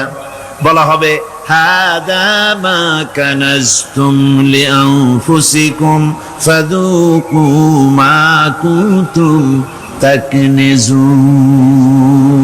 মজা চাখো, স্বাদ গ্রহণ করো, এ হলো তোমার সেই সঞ্চিত সম্পদ, সঞ্চিত ধনরাশি যা তুমি জমা করেছো আর আল্লাহর রাস্তায় খরচ করনি। এখন এর শাস্তি গ্রহণ করো। সুতরাং সঞ্চয় জমা করা, সঞ্চয় করা, মাল জমা করা এক শ্রেণীর লোক আছে। আল্লাহ পাক বলছেন, আল্লাযী জামা মালান ওয়া আদ্দাদা। মাল জমা করে আর মোছে তেল মাখে। টেলিফোন করে, হ্যালো, সোনালী ব্যাংকের ম্যানেজার সাহেব নাকি? বলে, হ্যাঁ, দেখুন তো আমার ব্যালেন্সটা কত। উনি বললেন, বল্টু সাহেব, আপনার ব্যালেন্স হচ্ছে 50,77,372 টাকা 79 পয়সা। তখন মোজ ঘষে, আতর লাগায়, তেল মাখে আর মনে মনে আনন্দ হয়, আরো কিছু জমা করতে পারলেই তো কোটির কোটায় পৌঁছে যাব। আল্লাযী জামা মালান ওয়া আদ্দাদা। মাল জমা করে আর গুনতে থাকে, আল্লাহর রাস্তায় খরচ করে না। আল্লাহ রাব্বুল আলামিন বলছেন, খুয মিন আমওয়ালিহিম সাদাকাতান তুতাহহিরুহুম ওয়া তুযাক্কিহিম বিহা। তাদের অর্থ সম্পদ থেকে যাকাত উসুল করে তাদেরকে পবিত্র করে দাও। যাকাত আদায় করার মানেই হলো তার সম্পদগুলি পাক হয়ে গেল। কোন আলহামদুলিল্লাহ, সম্পদ পাক হয়ে গেল, পবিত্র হয়ে গেল। আর যেই সম্পদের যাকাত দেওয়া হয় না, আল্লাহর রাস্তায় খরচ করা হয় না, তা সম্পূর্ণরূপে অপবিত্র, নাপাক। কি পরিমাণ সম্পদের নিসাবটা কেমন হবে? নিসাব হবে 52.5 তোলা রৌপ্য যদি আপনার কাছে থাকে, আপনি বাজার দর হিসাবে যাকাত দিবেন। স্বর্ণ 7.5 তোলা পর্যন্ত যদি হয়ে যায়, তাহলে অবশ্যই বাজার দর হিসাবে প্রতি বছর তার যাকাত দিবেন। ছাগল যদি 40টা থাকে, যাকাত দিবেন। গরু যদি 30টা থাকে, তাহলে যাকাত দিবেন। যাকাতের মাসলাটা খুবই কঠিন, যেখানে সেখানে গিয়ে জিজ্ঞেস করে এর জবাব পাওয়া সুকঠিন হয়ে যাবে। এই জন্য মাল পবিত্র করার জন্য, জাহান্নামের কঠিন শাস্তি থেকে বাঁচার জন্য আমি আপনাদেরকে উপদেশ দেব, সাজেশন করব, পরামর্শ দেব একটা বই পড়ার জন্য। বইটা লেখক হচ্ছেন আল্লামা ইউসুফ আল কারজাবী। বর্তমান আসরে, এই বর্তমান বিশ্বের একজন সাহসী মুফাক্কির ইসলাম, কাতার ইউনিভার্সিটির শরিয়া ফ্যাকাল্টির ডিন। তার লেখা ফিকহুজ যাকাত, এই আরবি, বিশাল এই আরবি গ্রন্থের অনুবাদ করেছেন অনুবাদ রাজ্যের রাজা, এদেশে ইসলামী আন্দোলনের এই ভূখণ্ডের পুরোধা ইসলামী আন্দোলনের বর্তমান সব নেতাদের ওস্তাদ আল্লামা হযরত মাওলানা আব্দুর রহিম সাহেব রাহিমাহুল্লাহ, আল্লাহ তাকে জান্নাতুল ফেরদাউসের মেহমান বানায় নিক, জোরে কোন আমিন। তিনি এটার অনুবাদ করেছেন ইসলামে যাকাতের বিধান। ইসলামে, নামটা মনে রাখেন, ইসলামে যাকাতের বিধান। ইসলামী ফাউন্ডেশন বইটা বের করেছে, এত বড় 2টি খণ্ড। এই বইটি আপনারা সংগ্রহ করবেন, ইসলামের যাকাত বিধান, বইটি আপনারা সংগ্রহ করবেন মনে করে। এখন যাকাতের নিসাব আমি বললাম, এবার বলবো যাকাতের খাত। আমি যা বলতেছি এগুলি আমার বানানো নাকি? আল্লাহর কথা বলছি। কার কথা? আল্লাহ। যাকাত কোথায় কোথায় ব্যয় করবেন, কারে কারে দিবেন? আল্লাহ রাব্বুল আলামিন বলেন, ইন্নামাস সাদাকাতু লিল ফুকারাই ওয়াল মাসাকিন ওয়াল আমিলিনা আলাইহা ওয়াল মুআল্লাফাতি কুলুবুহুম ওয়া ফির রিকাব والغارمين وفي سبيل الله وابن السبيل فريضة من الله والله عليم حكيم। সূরা তাওবার মধ্যে আল্লাহ পাক যাকাত কোথায় কোথায় দিবেন খাতগুলি আল্লাহ বলে দিচ্ছেন। কোন আলহামদুলিল্লাহ। যেখানে সেখানে যাকাত দেওয়া যাবে না। যাকাতের জন্য খাত হচ্ছে 8টা। যাকাতের জন্য খাত কয়টা? 8টা। 8টি খাতে আপনার যাকাতের টাকা আপনি ব্যবহার করবেন, ব্যয় করবেন। প্রথম দিবেন ফকিরদেরকে। প্রথম দিবেন কাদেরকে? ফকির। ফকির কারা? ফকির হচ্ছে নিজের জীবন জীবিকায় অন্যের মুখাপেক্ষী। তারপরে শিশু, এতিম, বিধবা, জীবন চালানো খুবই কষ্টকর, অভাবগ্রস্ত লোক, এরা হচ্ছে ফকির। আর মিসকিন হচ্ছে যারা নিজেদের প্রয়োজন উপযোগী অর্থ উপার্জন করার সামর্থ্য নাই, আর মানুষের কাছে আত্মমর্যাদার কারণে হাত পাততেও পারে না। এক কথায় এক গরিব ভদ্রলোক। আল্লাহ কোরআন শরীফ বলেছেন যে এদের চেহারা দেখে বুঝো জ্বর পেটে খাবার নাই, অথবা সে অসুবিধায় আছে, চেহারা দেখে বুঝে তাকে সাহায্য করো। সে এমন শরীফ মানুষ আছে না, আমাদের সমাজে লোক এরকম আছে না? আছে কিনা? ঘরের মধ্যে 3 দিনও রান্না হয় নাই, কিন্তু দাড়ি টাড়ি সুন্দর করে আশ্রায়া জামাটা পরিপাটি করে গায়ে দিয়ে বেরোচ্ছে, কারোর কাছে হাত পাতে না, তার সরাপাতে তার ভদ্রতায় বাঁধে। ওনার সরাপথে বেঁধেছে, উনি চাবেন না কারো কাছে, কিন্তু উনাকে যিনি সৃষ্টি করেছেন সে আল্লাহ রাব্বুল আলামিন শোনায় দিচ্ছেন, বান্দারা আমার ওই গরিব ভদ্রলোককে খাবার দাও। ওরা হচ্ছে মিসকিন। এরপরে আমিলিন, 3 নম্বরে আমিলিন, অর্থাৎ যারা যাকাত সরকারি ভাবে যাকাত যারা আদায় করে, সেই আদায়কারীদেরকে এই যাকাতের টাকা দিয়ে তাদের সম্মানী দিতে বলা হয়েছে। ইসলামী গভর্নমেন্ট আসলে যাকাত তো আর আপনার খুশি মতো থাকবে না, যাকাত দিতে আপনি বাধ্য হবেন। যাকাত দিতে আপনি বাধ্য হবেন। যাকাত আদায় করবে গভর্নমেন্ট। কে আদায় করবে? গভর্নমেন্ট আদায় করবে, আর গভর্নমেন্ট ডিস্ট্রিবিউট করবে। ওয়াল মুআল্লাফাতিল কুলুব, মনতুষ্টির জন্য, যাদের মন জয় করতে হবে এই ধরনের লোকদেরকে। ওয়ার রিকাব, আর গলদেশের মুক্তিদানের জন্য। ওয়াল গারিমিন, আর ঋণগ্রস্ত ব্যক্তি। তা আবার এমন পর্যায়ের যে ঋণ পরিশোধ করতে গেলে যদি তার এমন অবস্থা হয় যে তার কাছে যাকাত দেওয়ার মতো টাকা থাকে না, এরকমের অবস্থা যদি হয় তাহলে যাকাতের টাকা দিয়ে তার ঋণ পরিশোধ করে দেওয়া যেতে পারে। ফি সাবিলিল্লাহ। এরপরে হচ্ছে জিহাদের রাস্তা। জিহাদের রাস্তা মানে জিহাদ যখন শুরু হবে সেই জিহাদের ময়দানে আপনি বন্দুক রাইফেল কিনে দেওয়ার সাহায্য করবেন সেটা নয়, কিন্তু শুধু এটাকেই বোঝানো হয় নাই। ফি সাবিলিল্লাহ বলতে বোঝানো হয়েছে আল্লাহর রাস্তায় সংগ্রামরত সব ব্যাপারে আপনি সাহায্য করবেন, ইসলামী আন্দোলনের জন্য করবেন। যারা ইসলামের জন্য বইপত্র লেখে তাদের জন্য করবেন, যদি পয়সায় কুলাতে না পারে সেখানে সাহায্য করবেন। ইসলামী আন্দোলনকে বিজয় করার জন্য সাহায্য করবেন। এক কথায় আল্লাহর রাস্তা বলতে যা বুঝায় এগুলিকে দিবেন। ইবনে সাবিল, এরপরে পথিক মুসাফির। পথিক মুসাফির সে যদি বাড়িতে ধনী থাকে, ঢাকায় ধনী, কিন্তু চট্টগ্রামে এসে সর্বহারা হয়ে গেছে, টাকা পয়সা সব লুটপাট হয়ে গেছে, এখন বাড়ি ফেরার উপায় নাই, যাকাতের টাকা দিয়ে তাকে সাহায্য করা যেতে পারে। এই 8টি খাতে এভাবে যাকাত দেওয়ার জন্য আল্লাহ খাত সৃষ্টি করেছেন। কয়টা খাত হলো? 8টা খাত। ইসলাম যাকাত ভিত্তিক অর্থ ব্যবস্থা কায়েম করে, আর অনৈসলামিক সরকার সুদ ভিত্তিক অর্থ ব্যবস্থা কায়েম করে। যাকাত আর সুদের মধ্যে পার্থক্য কি? যাকাত হচ্ছে, এক কথায় বুঝাই, ব্যাখ্যা দেব না, এক কথায় বুঝাবো। যাকাত হচ্ছে ধনীদের কাছ থেকে নেও, গরিবদেরকে দাও। আবার শুনুন, যাকাত হচ্ছে ধনীদের কাছ থেকে নাও, গরিবদেরকে দাও। আর সুদ হচ্ছে গরিবদের কাছ থেকে নাও, ধনীদেরকে দাও। টাকায় টাকা টানে, একজনে শুনছিল টাকায় টাকা টানে, সে মনে করলো কেমনে টাকায় টাকা টানে। তারপরে সে এক ব্যাংকের সামনে গিয়ে অনেক টাকার মধ্যে নিজের একটা টাকা ছুঁড়ে মেরেছে। ঘন্টা 2 দাঁড়ায় আছে, দেখে যে তার টাকা আসে না। তখন ব্যাংকের দারোয়ান এসে পিছন থেকে গলাটা ঠেসে ধরছে, বেটা তুমি চোর নাকি, না হাইজাকার, না মাস্তান, না সাদাবাজ? কয় যে না, আমি এর কোনোটাই না। তাহলে এই পজিশন নিয়ে দেখতেছো কি?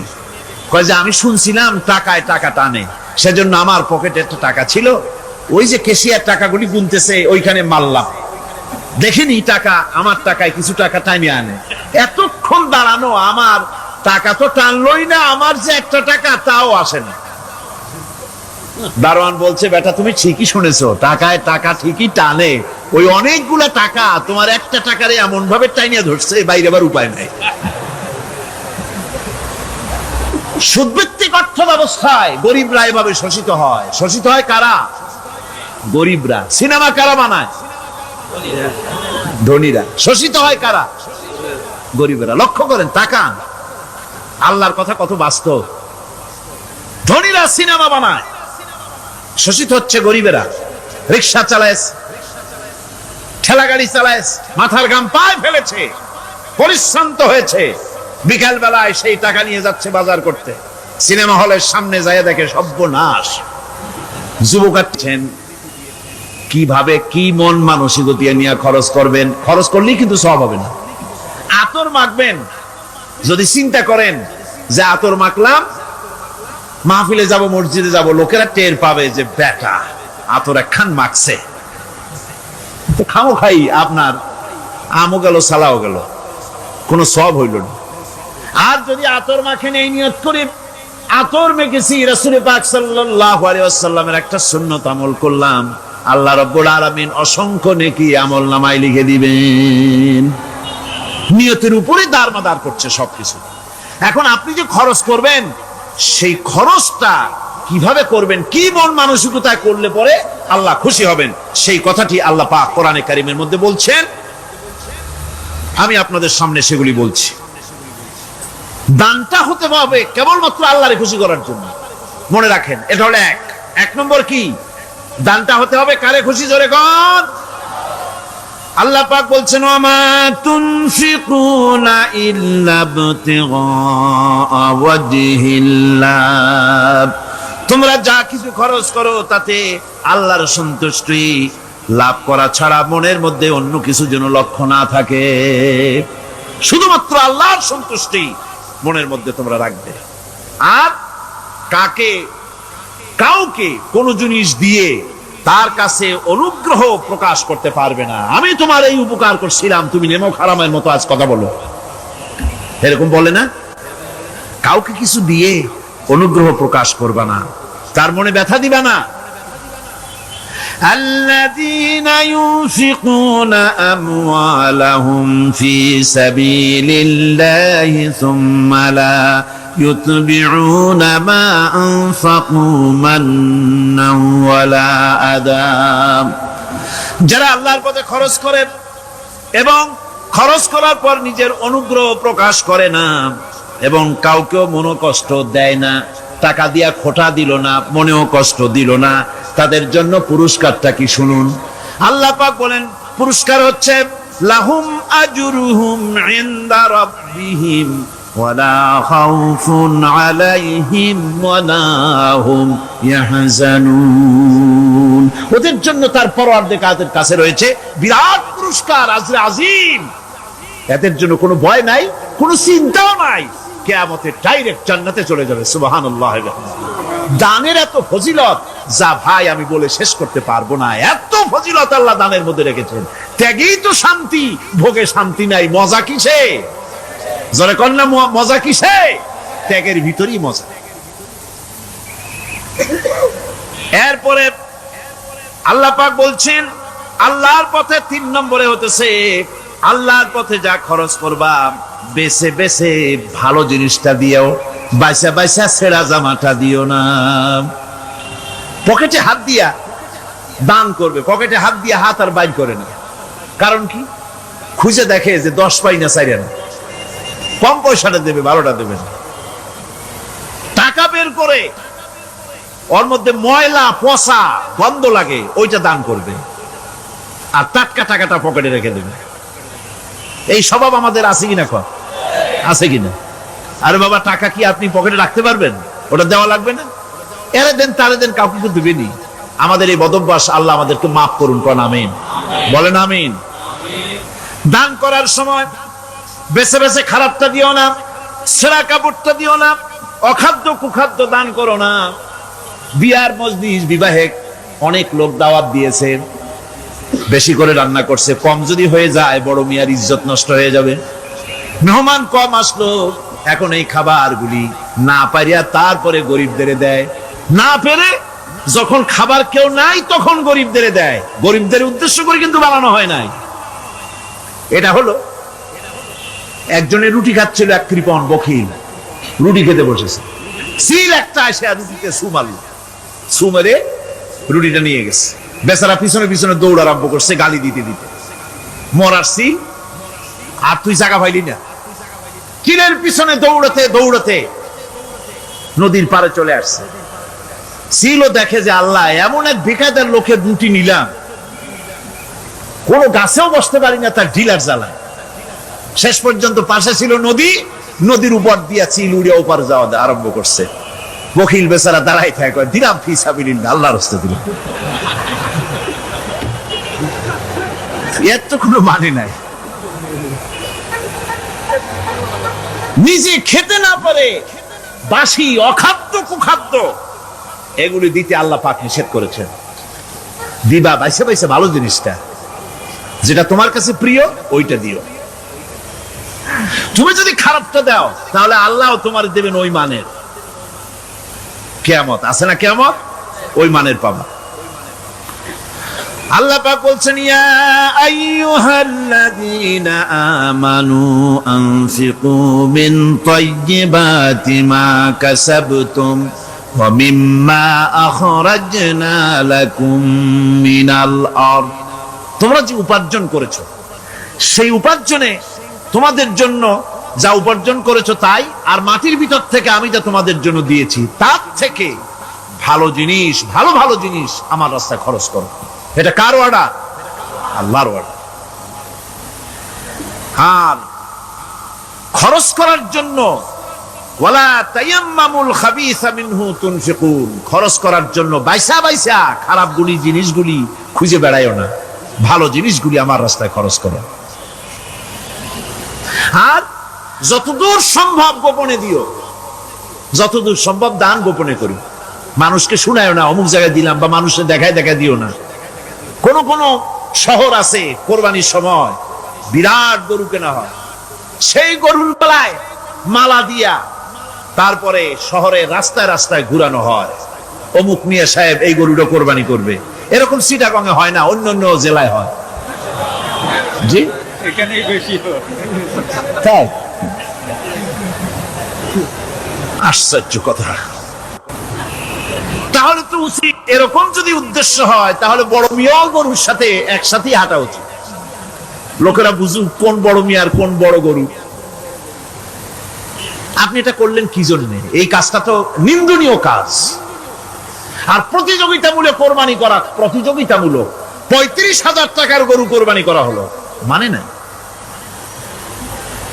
মানুষকে শুনাইয়া, মানুষকে দেখাইয়া যদি করা হয়, কোনো ফল পাওয়া যাবে না। আমার বন্ধুগণ, আল্লাহ রাব্বুল আলামিন বলছেন, মানুষকে দেখাবার জন্য দান সদকা করো না। ইন তুবদুস সাদাকাতি ফানি'ম্মা হিয়া ওয়া ইন তুখফুহা ওয়া তু'তুহাল ফুকারা ফাহুয়া খায়রুল লাকুম ওয়া ইউকাফিরু আনকুম মিন সাইয়্যাতিকুম। প্রকাশ্যভাবে খরচ করলে তা ভালো, আল্লাহ পাক বলছেন প্রকাশ্যভাবে খরচ করলে তা ভালো, কিন্তু গোপনে দান করা সবথেকে উত্তম। তবে প্রকাশ্যে দান করতে গিয়ে যদি এটা এই জন্য হয় যে আমি দিলে পরে আরো একজন উৎসাহিত হয়ে যাবে, সমাজ কল্যাণ পরিষদের এত বড় বিশাল মাহফিল, 16 লক্ষ টাকা খরচ হবে, দিলাম আমি 1 লাখ টাকা, এটা শুনাইয়া বলার পর আমার কথা শুনিয়া আরো যাদের টাকা আছে তারা হয়তো 2 লাখ দেবে, এই চিন্তা করে যদি তারগিবের জন্য, উৎসাহ প্রদানের জন্য, ইন্সপিরেশনের জন্য যদি হয়, এই নিয়ত হলে ক্ষতি নেই। কিন্তু সর্বাবস্থায় দানটা গোপন হয় ভালো। আল্লাহ পাক বলেন, গোপনে যদি তুমি দান করো তাহলে আমি রব্বুল আলামিন ওই গোপন দানের বিনিময় তোমার সমস্ত গোপনীয় গুনাহগুলি আমি রব্বুল আলামিন মাফ করে দেব। তোমার গোপন গুনাহগুলি মাফ করে দেব। 5 নম্বরে হচ্ছে নির্বোধ আর অজ্ঞ লোকদেরকে প্রয়োজনের অতিরিক্ত টাকা দিবা না। দেখেন ইসলামের কি সুন্দর বিধান। বোকা, নির্বোধ, অজ্ঞ আছে না সমাজে? তুমি মহব্বতে, আল্লাহর মহব্বতে ওর লাগে 500 টাকা দিয়ে দিলা 5,000 টাকা, এ তো সর্বনাশ করে ফেলাবে, সে তো খারাপ জায়গায় তা ব্যয় করবে।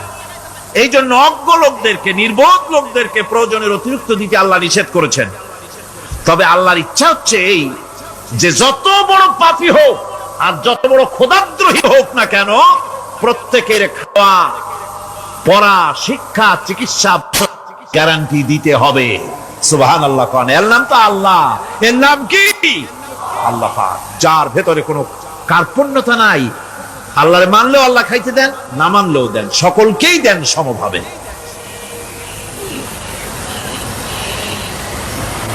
6 নম্বরে হচ্ছে কারো প্রয়োজন পূরণের জন্য যদি ধার দেওয়া হয়, যদি কাউকে ধার দেন, তা আদায় করার জন্য বারবার তাকে টাকাটা দেওয়া যাবে না। একথা শুনে যারা ঋণগ্রস্ত আছেন তারা আবার এই সুবিধাটা নিয়েন না। সামর্থ্য থাকতে যদি যার কাছ থেকে ধার এনেছেন তাকে যদি কষ্ট দেন, অবশ্যই আল্লাহর কাছে আসামি হতে হবে কিয়ামতের দিন, কোনো সন্দেহ নাই। আর যে ব্যক্তি ধার দিয়েছেন তিনি যদি বুঝতে পারেন যে এই লোকটি আসলে নিয়ত ভালো কিন্তু দিতে পারতেছে না, তাহলে এমন লোককে বারবার টাকাটা দিতে আল্লাহ নিষেধ করেছেন। তাকে শরম দিও না, তাকে সময় দাও।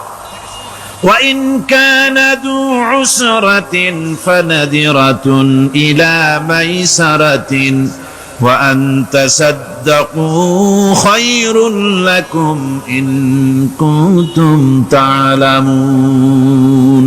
ঋণগ্রস্ত ব্যক্তির আর্থিক অবস্থা খারাপ হলে সচ্ছল হওয়া পর্যন্ত তাকে সময় দাও, আর তাকে যদি ক্ষমা করে দিতে পারো সেটা তো অনেক ভালো কথা।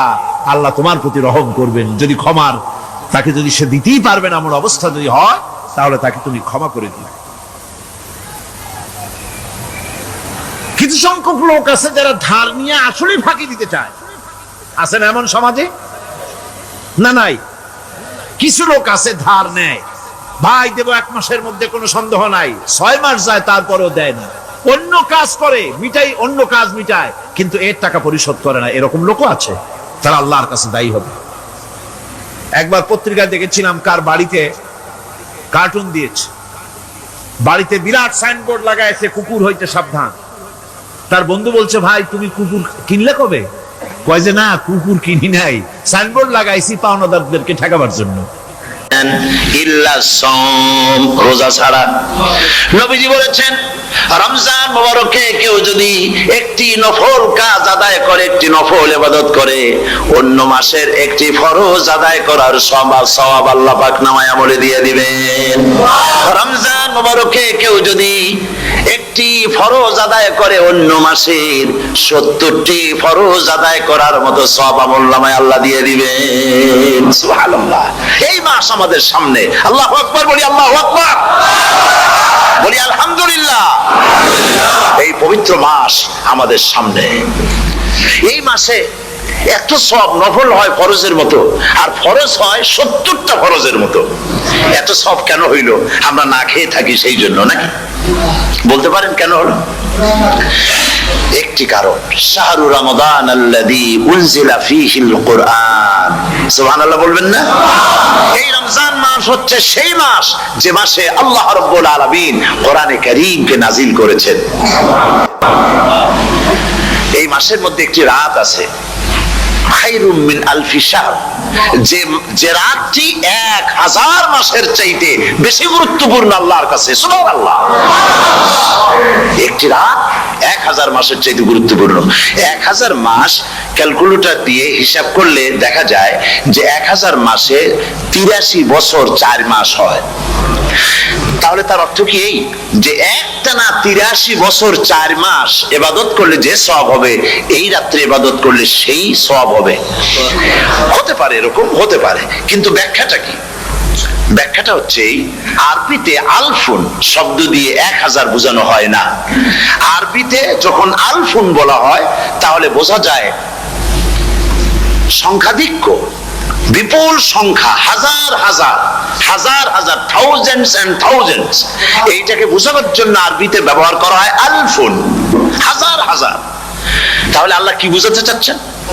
আল্লাহ রাব্বুল আলামিন তিনি আয়াত দ্বারা বুঝাতে চান, এর ব্যাখ্যা হচ্ছে এই পৃথিবীর মানবতার কল্যাণের জন্য, এই পৃথিবীর মানুষের ভালাইয়ের জন্য, মঙ্গলের জন্য হাজার হাজার মাস ধরে এই পৃথিবীর মানুষের যে কল্যাণ হয় নাই, এই রমজান মুবারকে একটা রাত আছে যেই রাতে আল্লাহ রাব্বুল আলামিন মানবতার সেই কল্যাণ করেছেন। সেই কল্যাণ কি দিয়ে করেছেন? শাহরু রমাদান আল্লাযী উনজিলা ফীহিল কোরআন, কোরআন নাজিল করে পৃথিবীর মানুষকে সেই কল্যাণ আল্লাহ দিয়েছেন। সুবহানাল্লাহ। প্রতি রমজান মুবারকে হযরতে জিবরাইল আসতেন, হুজুরকে বলতেন হুজুর আপনি তেলাওয়াত করেন, আমি শুনি, যতটুক নাজিল হয়েছে পড়েন। হুজুর পড়তেন, জিবরাইল শুনতেন, আবার জিবরাইল পড়তেন, হুজুর শুনতেন। এমনি করে করে যে বছর হুজুর ইন্তেকাল করবেন, হুজুরের জীবনের শেষ রমজান মুবারকে কোরআন নাজিল পরিপূর্ণ হয়ে গেছে। হযরতে জিবরাইল বলেন হুজুর কোরআন তো নাজিল তামাম হয়ে গিয়েছে, এবার আপনি পুরা কোরআন পড়ে আমারে শোনান। হযরতে রাসূল পুরাটা পড়ে 30 পারা পড়ে শোনায় দিলেন, জিবরাইল শুনলেন। এবার জিবরাইল বলেন হুজুর আমি তেলাওয়াত করতেছি, আপনি শুনেন। হযরতে জিবরাইল 30 পারা পড়লেন, হুজুর শুনলেন। আবার হযরত জিবরাইল বলেন হুজুর এবার আবার আপনি পড়েন। হুজুর পড়লেন, জিবরাইল শুনলেন, আবার জিবরাইল পড়লেন, হুজুর শুনলেন। তার মানে হলো হুজুর যে বছর ইন্তেকাল করলেন ওই বছরের রমজান মুবারকে হযরত জিবরাইল 2 বার পড়েছেন, হুজুর শুনেছেন, আর হুজুর 2 বার পড়েছেন, জিবরাইল শুনেছেন, যাতে করে একটা জের জবর, একটা আয়াত, একটা সেমিকোলন যেন বাদ না পড়ে যায়। শাহরু রমাদান আল্লাযী উনজিলা ফীহিল কুরআন, রমজানের পবিত্র মাসে আমি অবতীর্ণ হয়েছি। সুবহানাল্লাহ। যদি প্রশ্ন করা হয় রমজানে তো আসছো, কিন্তু প্রথম নাজিল হয়েছিল কোন সময়? ওটা কি দিন ছিল না রাত ছিল? কোরআন তার জবাবে বলে ইন্না আনজালনাহু ফি লাইলাতিল কদর, কদরের পবিত্র রাতে আমি এই পৃথিবীতে আমার আগমন ঘটেছিল। যদি প্রশ্ন করা হয় বুঝলাম সবই, কেন নাজিল হয়েছে তুমি? এই পৃথিবীতে তোমার আসার উদ্দেশ্য কি? মূল কাজটা কি? এই প্রশ্ন যদি করা হয়, কোরআনে কারীম তার জবাবে বলে শোনো কেন এসেছি। লিতুখরিজান নাসা মিনাজ যুলুমাতি ইলান নূর, আমার মিশন হচ্ছে গোটা বিশ্ব মানবতাকে পুঞ্জীভূত জমাট বাঁধা অন্ধকারের ভেতর থেকে টেনে বের করে আলোর সন্ধান দিতে, আলোর দিকে আনার জন্য আমি কোরআন নাজিল হয়েছি। আল্লাহ পাক আমাদের জন্য একটি পবিত্র মাস আমাদেরকে দিচ্ছেন, দান করেছেন, যে মাসটির নাম হচ্ছে রমাদান। রমাদান হচ্ছে রামদুন, রা মিম দত। রাম ধাতু থেকে উৎপত্তি, এর অর্থ হচ্ছে জ্বালানো, পুড়িয়ে দেওয়া, ভস্ম করে দেওয়া। রমাদান, রমজান মুবারকে যারা নাকি সিয়াম সাধনা করে, আত্মত্যাগ করে, অর্থাৎ তিতিক্ষা, ত্যাগ এবং তিতিক্ষা করে, রমজান মুবারকে আল্লাহ পাক যেভাবে রোজা চান ওইভাবে যারা রোজা রাখে, তাদের সমস্ত গুনাহ সমূহকে আগুন যেমন আবর্জনাকে জ্বালিয়ে দেয়, রোজা যদি সঠিকভাবে কারো হয় তাহলে তার গুনাহগুলিকে এইভাবে জ্বালিয়ে ভস্ম করে দেয়। সুবহানাল্লাহ ওয়া বিহামদিহি। এই রমাদান আমাদের সামনে। আমি আমার আলোচনার শুরুতে আমি আপনাদের খেদমতে আরজ করতে চাই যে মাসটির মধ্যে আমরা প্রবেশ করতে যাচ্ছি, দুটি জিনিস আমাদের সামনে এখন। একটি হচ্ছে আমরা মাহে রমজানকে ইস্তেকবাল করতে যাচ্ছি, মাহে রমজান আমাদের সামনে। দোয়া করে নেই যে আল্লাহ পাক এই পবিত্র রমজানের সম্মান করার মতো তৌফিক আমাদেরকে দান করো, আর যেভাবে রোজা রাখলে পরে তুমি খুশি হও সেইভাবে আমাদেরকে রোজা রাখার তৌফিক দান করো, বলি আমিন। এটি হচ্ছে সর্বশ্রেষ্ঠ মাস আল্লাহ পাক মুসলমানদের জন্য দান করেছেন। আবারও বলি আলহামদুলিল্লাহ। কোরআন শরীফের মধ্যে আল্লাহ সমস্ত ইবাদতের কথা বলেছেন, কিন্তু ডিটেইলস আলোচনা করেন নাই। হজ করতে হবে, কিন্তু উকুফে আরাফা করতে হবে, রমিয়ে হিজার করতে হবে, রমিয়ে জিবার করতে হবে, তারপরে 7 বার তাওয়াফ করতে হবে, সাফা মারওয়া সাই করতে হবে। এগুলি কিন্তু কোরআন শরীফে আসে নাই, ডিটেইলস আসে নাই। নামাজ পড়তে হবে, কিন্তু জোহরে কয় রাকাত, আসরে কয় রাকাত, মাগরিবে কয় রাকাত, এই রাকাতগুলি কিভাবে বিন্যস্ত করতে হবে কোরআন শরীফে তা আসে নাই, বর্ণনা করা হয়নি। যাকাত দিতে হবে, কিন্তু কত টাকা হলে কত টাকা দিতে হবে, কত মন ধান হলে কতটুকু দিতে হবে, কত ছাগল হলে, কত গরু হলে, কত পরিমাণ সোনা হলে, কত পরিমাণ দ্রব্য মজুদ থাকলে যাকাত দিতে হবে, এর বিস্তারিত বিবরণ কোরআন শরীফে আসে নাই। চিন্তা হতে পারে যে তাহলে এগুলো আমরা পাইলাম কই? আমরা পেয়েছি কোরআনের ব্যাখ্যা হচ্ছে রাসূল করিম সাল্লাল্লাহু আলাইহি ওয়াসাল্লাম, হুজুর এটাকে আমাদেরকে বলে দিয়েছেন। তিনি সারে ছিলেন, শরীয়ত প্রণেতা ছিলেন। তো সমস্ত ইবাদতকে আল্লাহ পাক সংক্ষেপে সংক্ষেপে তিনি আউটলাইন অথবা গাইডলাইন তিনি দিয়েছেন আল্লাহ পাক। রমজান মুবারক হচ্ছে একমাত্র ইবাদত যে রমজান সম্পর্কে আল্লাহ পাক ডিটেইলস পূর্ণ একটি রুকু আল্লাহ পাক আলোচনা করেছেন। সুবহানাল্লাহ। রোজা শুরু করবেন কোনখান থেকে, শেষ করবেন কোথায় গিয়ে, সফরে প্লেনে যখন চলবেন তখন আপনার রোজার অবস্থা কি হবে, যদি দেশে যান তখন কি হবে, অসুস্থ হলে কি হবে, কিভাবে রোজা রাখবেন, কিভাবে রোজা ভাঙবেন, তারপরে কখন শুরু হবে, কখন কি হবে ইত্যাদি বিস্তারিত বিবরণ। রোজার মতো করে এত অন্য কোন ইবাদতের ব্যাপারে আল্লাহ এতটা বলেন নাই যতটা বলেছেন রোজার ব্যাপারে। তাহলে নিশ্চয়ই বুঝতে পারছেন রোজাটা অত্যন্ত গুরুত্বপূর্ণ ইবাদত। সবটাই গুরুত্বপূর্ণ, কিন্তু রোজাটা আল্লাহর কাছে বেশি গুরুত্বপূর্ণ। সুবহানাল্লাহ। আচ্ছা, বেশি গুরুত্বপূর্ণ কেন সে কথা কি বলবো? অবশ্যই বলবো। বেশি গুরুত্ব এই কারণে, আল্লাহ পাক বলেছেন, এটা হচ্ছে হাদিসে কুদসি। আল্লাহ পাক বলেছেন, আস-সাওমু লি ওয়া আনা আজজি বিহি। অন্য রিওয়ায়াতে এসেছে ওয়া আনা উজজা বিহি। আস-সাওমু লি, রোজা হলো আমার জন্য। কে বলতেছেন বলুন তো? আল্লাহ পাক বলছেন রোজা হচ্ছে আমার জন্য, রোজার পুরস্কার আমি দেব। অন্য বর্ণনায় এসেছে রোজা আমার জন্য আর রোজাদারের পুরস্কার আমি আল্লাহ নিজেই পুরস্কার। সুবহানাল্লাহ, সুবহানাল্লাহ। তাহলে প্রশ্ন আসে, আল্লাহ পাক বলছেন রোজা আমার জন্য, আস-সাওমু লি। আল্লাহ তো এই কথা কোথাও বলেননি আজ-যাকাতু লি, আস-সালাতু লি, আল হাজ্জু লি। রোজা আমার কি বলে, যাকাত আমার জন্য, হজ আমার জন্য, নামাজ আমার জন্য, এই কথা কিন্তু আল্লাহ বলেন নাই। অবশ্যই আমরা যাকাত হোক, নামাজ হোক, হজ হোক কার জন্য করি? আল্লাহর জন্য করি। রমজানের ব্যাপারে আল্লাহ খাস করেছেন যে আস-সাওমু লি, রোজা আমার জন্য। এই কথাটার অর্থ কি, তাৎপর্য কি, ব্যাখ্যা কি, সিগনিফিকেন্স কি? এর সিগনিফিকেন্স হচ্ছে এই যে প্রত্যেকটা ইবাদতের দুটি ধরন আছে। কয়টা ধরন বলুন তো? দুটি ধরন। একটি ধরন হচ্ছে বাহ্যিক আর একটা হচ্ছে আভ্যন্তরীণ।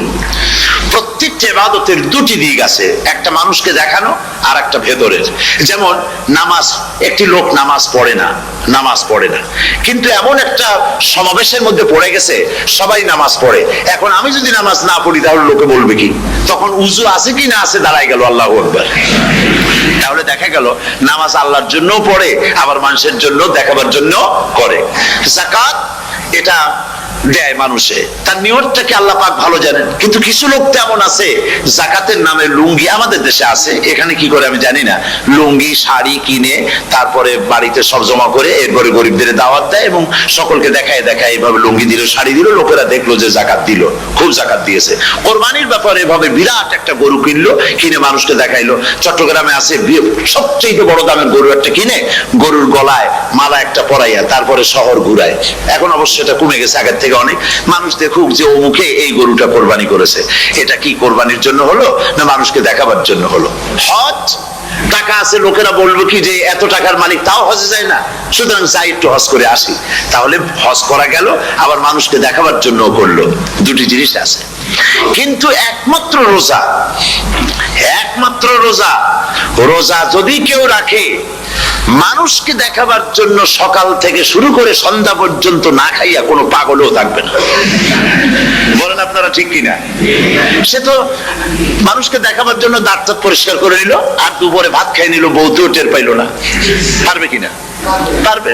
টয়লেটে গিয়ে খাই নিল ভালো করে, কোন একটা আড়াল জায়গা নিয়ে খেয়ে গেল, বাচ্চাও দেখলো না, বউতেও দেখলো না, খেয়ে নিল। তাহলে সে তো রোজা রাখলো না। আল্লাহ পাক বলছেন আস-সাওমু লি, রোজা হচ্ছে আমার জন্য। যে রোজা রাখে আমার জন্যই রাখে, মানুষকে দেখাবার জন্য সারাদিন না খেয়ে থাকার কোনো প্রশ্নই ওঠে না। সুবহানাল্লাহ। সুতরাং রোজা যে রাখলো সে আমার জন্যই রাখলো। ওয়া আনা আজজি বিহি, রোজার পুরস্কার আমি আমার হাত দিয়ে দেব। সুবহানাল্লাহ, আমার হাত দিয়ে দেব। ম্যানেজার যদি বলে এই কাজগুলি করলে পরে বেতন, নির্ধারিত বেতন পাবা, আর এইটা যদি করো তাহলে বেতনটা আমি দেবো আমার হাত দিয়া, তাহলে এমপ্লয় যারা তারা বুঝতেই পারবে যে মালিক যখন নিজেই দেবে তাহলে ম্যানেজারের মতো দেবে না, মালিক মালিকের মতোই বড় করে দেবে। আল্লাহ পাক ফেরেশতাদের কাছে এটা রাখেন নাই, সব নেকি তোমরা লেখো গিয়া, আর রোজার সওয়াব আমার হাত দিয়ে আমি দেব। সুবহানাল্লাহ। এরপরে আল্লাহ পাক বলছেন, অন্য রিওয়ায়াতে এসেছে রোজা আমার জন্য, আর রোজাদারের পুরস্কার আর কিচ্ছু না, রোজাদারের পুরস্কার আমি আল্লাহ নিজেই পুরস্কার হয়ে যাব। সুবহানাল্লাহ। হাদিস শরীফে এসেছে রোজা রাখলে পরে ক্ষুধার কারণে, খালি পেটে থাকার কারণে টক্সিন জাতীয় এক প্রকারের গ্যাস তৈরি হয় পেটের ভেতরে, স্টমাকের মধ্যে, ফলে মুখে এক রকমের দুর্গন্ধের সৃষ্টি হয়। নবীজি বলেছেন রোজাদারের মুখের থেকে যে গন্ধ বের হয় আল্লাহ পাকের কাছে রোজাদারের মুখের গন্ধ মিস্ক আম্বারের চাইতে বেশি পবিত্র। আপনার মুখের গন্ধটাও আল্লাহর কাছে পবিত্র। রোজাদারের জন্য, রোজাদারদের জন্য জান্নাতের একটি দরওয়াজা খাস করে রাখা হয়েছে, যার নাম রায়্যান।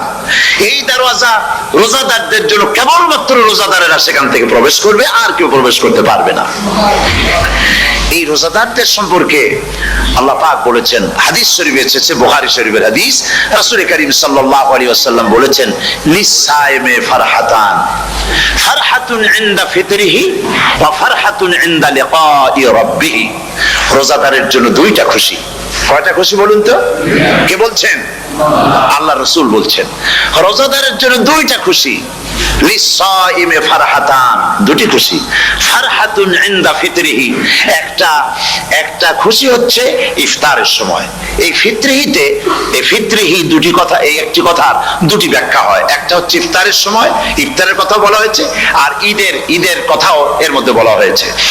ইফতারের সময় হলো একটা খুশি, আর একটা খুশি হচ্ছে ইনদা লিকাই রাব্বিহি, যখন রোজাদারের সঙ্গে আল্লাহ পাক দেখা করবেন তখন হবে আরেকটা খুশি। তার মানে হচ্ছে রোজাদারদের সঙ্গে স্পেশাল আল্লাহ রাব্বুল আলামিন সাক্ষাৎকারের ব্যবস্থা করবেন। সুবহানাল্লাহ। তাহলে দুটি জিনিস হলো, একটা হলো ইফতারের জন্য দুটা, রোজাদারের জন্য দুটা খুশি, একটা হলো ইফতারের সময়, আর একটা হচ্ছে আল্লাহর সঙ্গে যখন দেখা করবে। তো ইফতারের যে খুশিটা, এই খুশি রোজাদার ছাড়া কেউ বুঝবে না। ইফতার সারাদিন রোজা রাখার পর সামনে পেঁয়াজি, বেগুনি, সালাদ, তরমুজ, মিষ্টি, তারপরে আম্বালা সুইট মিটের নানান রকমের মিষ্টি, এরপরে মুড়ি, কত কিছু সব সামনে নিয়ে বসে আছে। দেখছেন অবস্থা? সমস্ত কিছু সামনে বসা, ঘড়ির দিকে তাকানো। আপনি যদি 5 মিনিট আগে খান, ফেরেশতা এসে মুখের উপর থাপ্পড় মারবে, বেটা খাইলি কেন? বলবে কেউ? বলবে না। কোন ফেরেশতা লাঠি নিয়ে দাঁড়ায় আছে? দাঁড়ায় নাই। কিন্তু আপনি খাচ্ছেন না কেন? সুবহানাল্লাহ, সুবহানাল্লাহ বলবেন না? অন্তত 1500 বছর আগে আল্লাহ রাব্বুল আলামিন নির্দেশ করে রেখেছেন, সূর্য সাদা হওয়া থেকে, পূর্ব দিগন্ত সাদা হওয়া থেকে শুরু করে পশ্চিম দিগন্তে যখন কালো হয়ে কালো রেখা দেখা দেবে, যখন মাগরিব হয়ে যাবে, সূর্যাস্ত যাবে, ততক্ষণ পানাহার আর স্ত্রী সম্ভোগ থেকে বিরত থাকো। 1500 বছর আগের আল্লাহ রাব্বুল আলামিনের এই নোটিশ কিভাবে কার্যকরী হচ্ছে উম্মতের মধ্যে, মুসলমানদের ভেতরে। খাবার সামনে আছে, পিপাসা লেগেছে, এখন তো পিপাসা লাগে না, খুব ঠান্ডার সময়, এখন রোজা রাখতে খুব মজা হবে, তাই না? খুব মজার রোজা। কিন্তু এই রোজা যখন জুন মাস আর জুলাই মাসে আসবে, তখন টের পায় মানুষ রোজা কাকে বলে। প্রচন্ড পিপাসা, সামনে সব খাবার পড়ে আছে, একটা খাবারের দিকে রোজাদারের হাত যায় না, ঘড়ির দিকে তাকায় আর চুপ করে বসে বসে আল্লাহর জিকির করতে থাকে। আল্লাহ কয়, ফেরেশতারা দেখ, এই বান্দা বানাইতে নিষেধ করছিলি, সুবহানাল্লাহ। আল্লাহ খুশি হয়ে যান। রোজাদার অপেক্ষা করতে থাকে, ঠিক যখন কাটায় কাটায় সময়টা এসে গেছে, তখন আল্লাহর নাম করে খুরমা দিয়ে, পানি দিয়ে ইফতার শুরু করে দিল। আল্লাহ পাক খুশি হয়ে গেলেন। এই যে ইফতার, সারাদিন রোজা রেখে ইফতার করায় যে মজা, রোজা রাখলো না এরকম লোকেরাও কিন্তু ইফতার করে, করে না? পুরান ঢাকায় আছে, ঢাকার তো কয়েকটা এলাকা আছে, পুরান ঢাকার লোকেরা নাকি বলে যে, যারা রোজা রাখে না তারা বলে যে, রোজা না রাখে একরকম পাপ করছি, আর ইফতার না করিয়া কবিরা গুনাহ করবো নাকি, ইফতার তো করাই লাগে। তো খুব মজা করে ইফতার করে তারা। তো সারাদিন রোজা রেখে পেঁয়াজি, ছোলা, বুট, মুড়ি খাওয়ায় যে মজা, সারাদিন ভাত খাইয়া তারপরে ইফতারে শরীক হওয়া, ছাগলে ঘাস খাইলে যেমন লাগে ওইরকম তার মুখে লাগে, এই মজা পাবে না। রোজাদারের যে মজা লাগে সেই মজা সে পাবে না। সারা মাস রোজা থাকার পর, আল্লাহর হুকুম মেনে সারা রাত রোজা রাখার পর, তারপরে ঈদের দিনে জামা কাপড় পরিষ্কার করে, শেরওয়ানি গায়ে লাগাইয়া, পাঞ্জাবি পরে, আতর মেখে, এরপরে ঈদের জামাতে যখন দাঁড়ায় যায়, সে যে মজা পায়, সারা মাস রোজা রেখে ঈদের জামাতে গিয়ে সে যে মজা পায়, যে রোজা রাখলো না, ঈদের দিনে খুব জামা, পাজামা, সেন্ট এগুলো মেখে টেকে প্রথম কাতারে গিয়ে দাঁড়ায় গেছে, ও সেই মজা পাবে না। ওর মনের মধ্যে একটা চোর চোর ভাব থেকেই যায়। সে মনে মনে ভাবে, এই জামাত আমার না, জোর করে আসছি, এখানে দাঁড়াবার যোগ্যতা আমার নাই। মনের মধ্যে সে একটা অপরাধী ফিল করে, সে ফিল করতে থাকে। সুতরাং রোজাদারের জন্য দুইটা খুশি, একটা হচ্ছে ইফতারের সময়, আর একটা খুশি হবে যখন আল্লাহ তাদেরকে দেখা দেবেন। সুবহানাল্লাহ। এই রোজা আল্লাহ পাক দান করেছেন। আচ্ছা, কি জন্য রোজা আমাদের দিলেন? এই জন্য দিয়েছেন যে একটা মাস পৃথিবীর মুসলমানরা না খেয়ে থাকুক দিনের বেলায়, ওই না খেয়ে থাকার যে খাবারগুলি বাঁচবে, এগুলি আল্লাহ অন্য কোন এলাকার মানুষদের খাওয়াবেন নাকি? এই জন্য করেছেন রোজা, এই জন্য করেন নাই। রোজার ফজিলত আল্লাহর নবী বলেছেন, রমজান মুবারকের এত ফজিলত, মানুষ যখন কোন ইবাদত করে, আল্লাহ পাক সেই ইবাদতের নেক আমলের সওয়াব 10 থেকে শুরু করে 700 পর্যন্ত বাড়ায় দেন। 10 থেকে শুরু করে 700 বাড়ায় দেন, ইল্লা সাওম, রোজা ছাড়া। নবীজি বলেছেন, রমজান মুবারকে কেউ যদি একটি নফল কাজ আদায় করে, একটি নফল ইবাদত করে, অন্য মাসের একটি ফরজ আদায় করার সওয়াব আল্লাহ পাক নামায় আমলে দিয়ে দিবেন। রমজান মুবারকে কেউ যদি একটি ফরজ আদায় করে, অন্য মাসের 70টি ফরজ আদায় করার মতো সওয়াব আমল নামায় আল্লাহ দিয়ে দিবেন। সুবহানাল্লাহ। এই মাস আমাদের সামনে, আল্লাহু আকবার বলি, আল্লাহু আকবার বলি, আলহামদুলিল্লাহ। এই পবিত্র মাস আমাদের সামনে, এই মাসে এত সব, নফল হয় ফরজের মতো, আর ফরজ হয় 70টা ফরজের মতো। এত সব কেন হইল? আমরা না খেয়ে থাকি সেই জন্য নাকি? বলতে পারেন কেন হলো? একটি কারণ, শাহরু রমাদান আল্লাযী উনজিলা ফীহিল কুরআন। সুবহানাল্লাহ বলবেন না? এই রমজান মাস হচ্ছে সেই মাস যে মাসে আল্লাহ রাব্বুল আলামিন কোরআনে কারীমকে নাজিল করেছেন। এই মাসের মধ্যে একটি রাত আছে, খায়রুম মিন আলফি শাহর, যে রাতটি 1000 মাসের চাইতে বেশি গুরুত্বপূর্ণ আল্লাহর কাছে। সুবহানাল্লাহ। একটি রাত 1000 মাসের চাইতে গুরুত্বপূর্ণ। 1000 মাস ক্যালকুলেটর দিয়ে হিসাব করলে দেখা যায় যে 1000 মাসে 83 বছর 4 মাস হয়। তাহলে তার অর্থ কি এই যে একটানা 83 বছর 4 মাস ইবাদত করলে যে সওয়াব হবে, এই রাত্রে ইবাদত করলে সেই সওয়াব হবে? হতে পারে, এরকম হতে পারে, কিন্তু ব্যাখ্যাটা কি? ব্যাখ্যাটা হচ্ছে আরবিতে আলফুন শব্দ দিয়ে 1000 বোঝানো হয় না। আরবিতে যখন আলফুন বলা হয় তাহলে বোঝা যায় সংখ্যাধিক্য, বিপুল সংখ্যা, হাজার হাজার হাজার হাজার, থাউজেন্ডস এন্ড থাউজেন্ডস। এইটাকে বোঝানোর জন্য আরবিতে ব্যবহার করা হয় আলফুন, হাজার হাজার। তাহলে আল্লাহ কি বুঝাতে চাচ্ছেন? আল্লাহ রাব্বুল আলামিন তিনি আয়াত দ্বারা বুঝাতে চান, এর ব্যাখ্যা হচ্ছে এই পৃথিবীর মানবতার কল্যাণের জন্য, এই পৃথিবীর মানুষের ভালাইয়ের জন্য, মঙ্গলের জন্য হাজার হাজার মাস ধরে এই পৃথিবীর মানুষের যে কল্যাণ হয় নাই, এই রমজান মোবারকে একটা রাত আছে যেই রাতে আল্লাহ রাব্বুল আলামিন মানবতার সেই কল্যাণ করেছেন। সেই কল্যাণ কি দিয়ে করেছেন? শাহরু রমাদান আল্লাযী উনজিলা ফীহিল কুরআন, কোরআন নাযিল করে পৃথিবীর মানুষকে সেই কল্যাণ আল্লাহ দিয়েছেন। সুবহানাল্লাহ। বন্ধুগণ, কোরআন, কোরআন কি নিয়ামত আমাদের কাছে! সেই নিয়ামতকে আমরা চিনলাম না, আমরা বুঝতে পারলাম না কত বড় নিয়ামত আল্লাহ আমাদের দান করেছেন। এই কোরআন যেন আপনি শুনতে পারেন, পড়তে পারেন, বুঝতে পারেন, সেই জন্য আল্লাহ রাব্বুল আলামিন শরীয়ত কি সুন্দর ব্যবস্থা করেছে। কোরআন শোনার জন্য রমজান মুবারকে তারাবিহের নামাজের ব্যবস্থা করা হয়েছে। সুবহানাল্লাহ, সুবহানাল্লাহ। যারা সব সময় পড়তে পারেন না, কোরআন তেলাওয়াত জানেন না, অথবা সারা বছর এক খতম কোরআন শরীফ পড়া হয় না, শরীয়ত কি সুন্দর বিধান করলো যে আপনি যেন 30 পারা কোরআন শরীফ শুনতে পারেন। এই ব্যবস্থা তারাবিহের নামাজের মধ্যে শরীয়ত করে দিয়েছে। আলহামদুলিল্লাহ, আলহামদুলিল্লাহ। যাদের টাকা কড়ি আছে আমি তাদেরকে অনুরোধ করব, যদি পারেন তাহলে মেহেরবানি করে রমজান মোবারকে উমরা পালন করবেন। আমি উমরার নিয়ত করে এসেছি, ঢাকা থেকে উমরার নিয়ত করে এসেছি, আপনাদেরকে দেখে গেলাম। আর আমি এখান থেকে ডাইরেক্ট মদিনা মুনাওয়ারায় চলে যাব ইনশাআল্লাহ। লাইলাতুল কদর পর্যন্ত হারামাইনুশ শরীফাইনে কাটাতে চাই, নিয়ত করেছি। আপনারা দোয়া করুন আল্লাহ যেন কবুল করেন।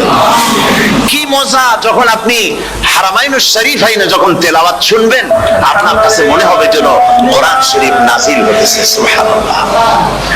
সেখানে তো নামাজের পরে হাত তুলে মোনাজাত করা হয় না, শুধুমাত্র রমজান মুবারকে বেতেরের নামাজের মধ্যে ইমাম সাহেব হাত তুলে মোনাজাত করেন। গত বছর রমজান মুবারকের লাইলাতুল কদরে আমি ছিলাম, গত কয়েক বছর ধরে আল্লাহ যাওয়ার তৌফিক দিয়েছেন দয়া করে। সেখানে লাইলাতুল কদরে পত্রিকাগুলি লিখেছে 30 লাখের উপরে লোক ছিল মক্কা শরীফের, হারাম শরীফে 30 লাখের উপরে।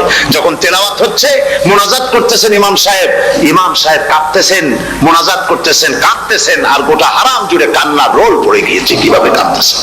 সারাদিন মানুষ রোজা রেখে তারপরে ইফতার করতে যখন বসে, আমি সেই জান্নাতের কথা কেমনে আপনাদের বুঝাবো? রসগোল্লা কেমন লাগে বক্তৃতা দিয়ে 6 ঘন্টা বক্তৃতা দিয়েও বোঝানো যাবে না। যদি মুখের মধ্যে ঢুকাইতে পারি তাহলে বুঝবেন যে মজাটা কি। এটা তো আমি বুঝাইতে পারবো না কি মজাটা লাগে। সারাদিন রোজা রাখার পর সমস্ত লক্ষ লক্ষ মুসল্লিরা বসে আছে মক্কা শরীফে, কাবা শরীফ সামনে, এখানে বসে আছে। রোজাদারের সামনে আছে জমজমের পানি আর মদিনা মুনাওয়ারার খুরমা। আল্লাহর ঘর সামনে, জান্নাতের থেকে আর কাকে বলে! সুবহানাল্লাহ। আর মসজিদে নববীর ভিতরে মদিনার আকর্ষণ কাশাস আলাদা। মদিনা শরীফের আপনাকে যদি পাইয়া যায় কোন আরব, কোন মাদানী, আপনারা ছাড়বি না, আদর করে পাশে বসাবে, তোমারে আমি এই জিনিস খাওয়াবো, এইটা দিয়ে ইফতার করাবো, আমার কাছ দিয়ে তুমি উঠতেই পারবে না। আপনাকে জোর করে বসায় দিবে মসজিদে নববীতে রিয়াদুল জান্নাহ রাসূল করিম সাল্লাল্লাহু আলাইহি ওয়াসাল্লামের কবর শরীফের কাছে বসে আপনি ইফতার করতেছেন, কত বড় নসিব।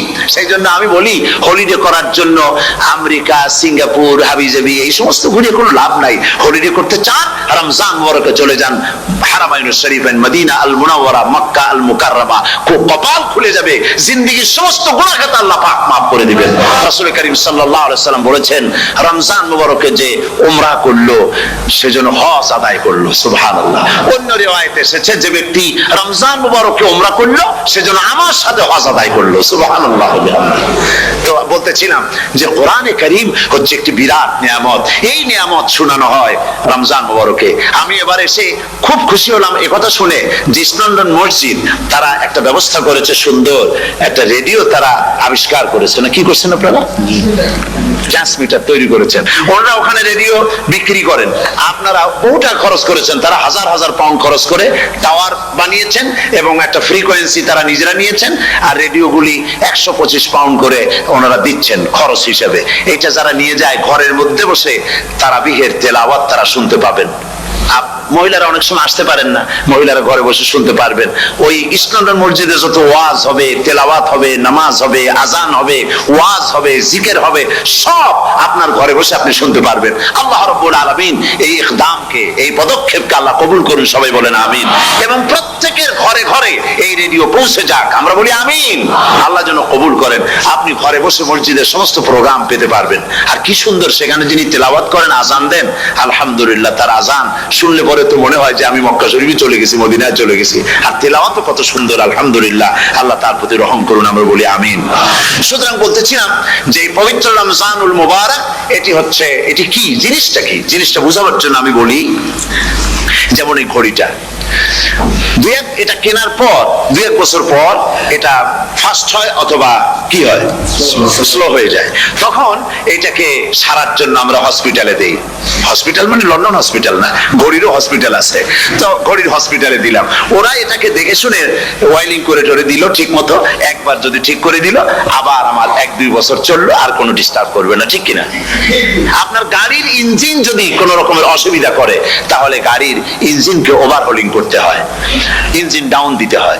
একবার যদি ইঞ্জিন ডাউন দিলেন, ওভারহোলিং করলেন, তাহলে আপনার এই গাড়ি 5-6 বছরের জন্য আর হাত দিতে হবে না। এই কথাগুলি বুঝতে পারছেন কিনা?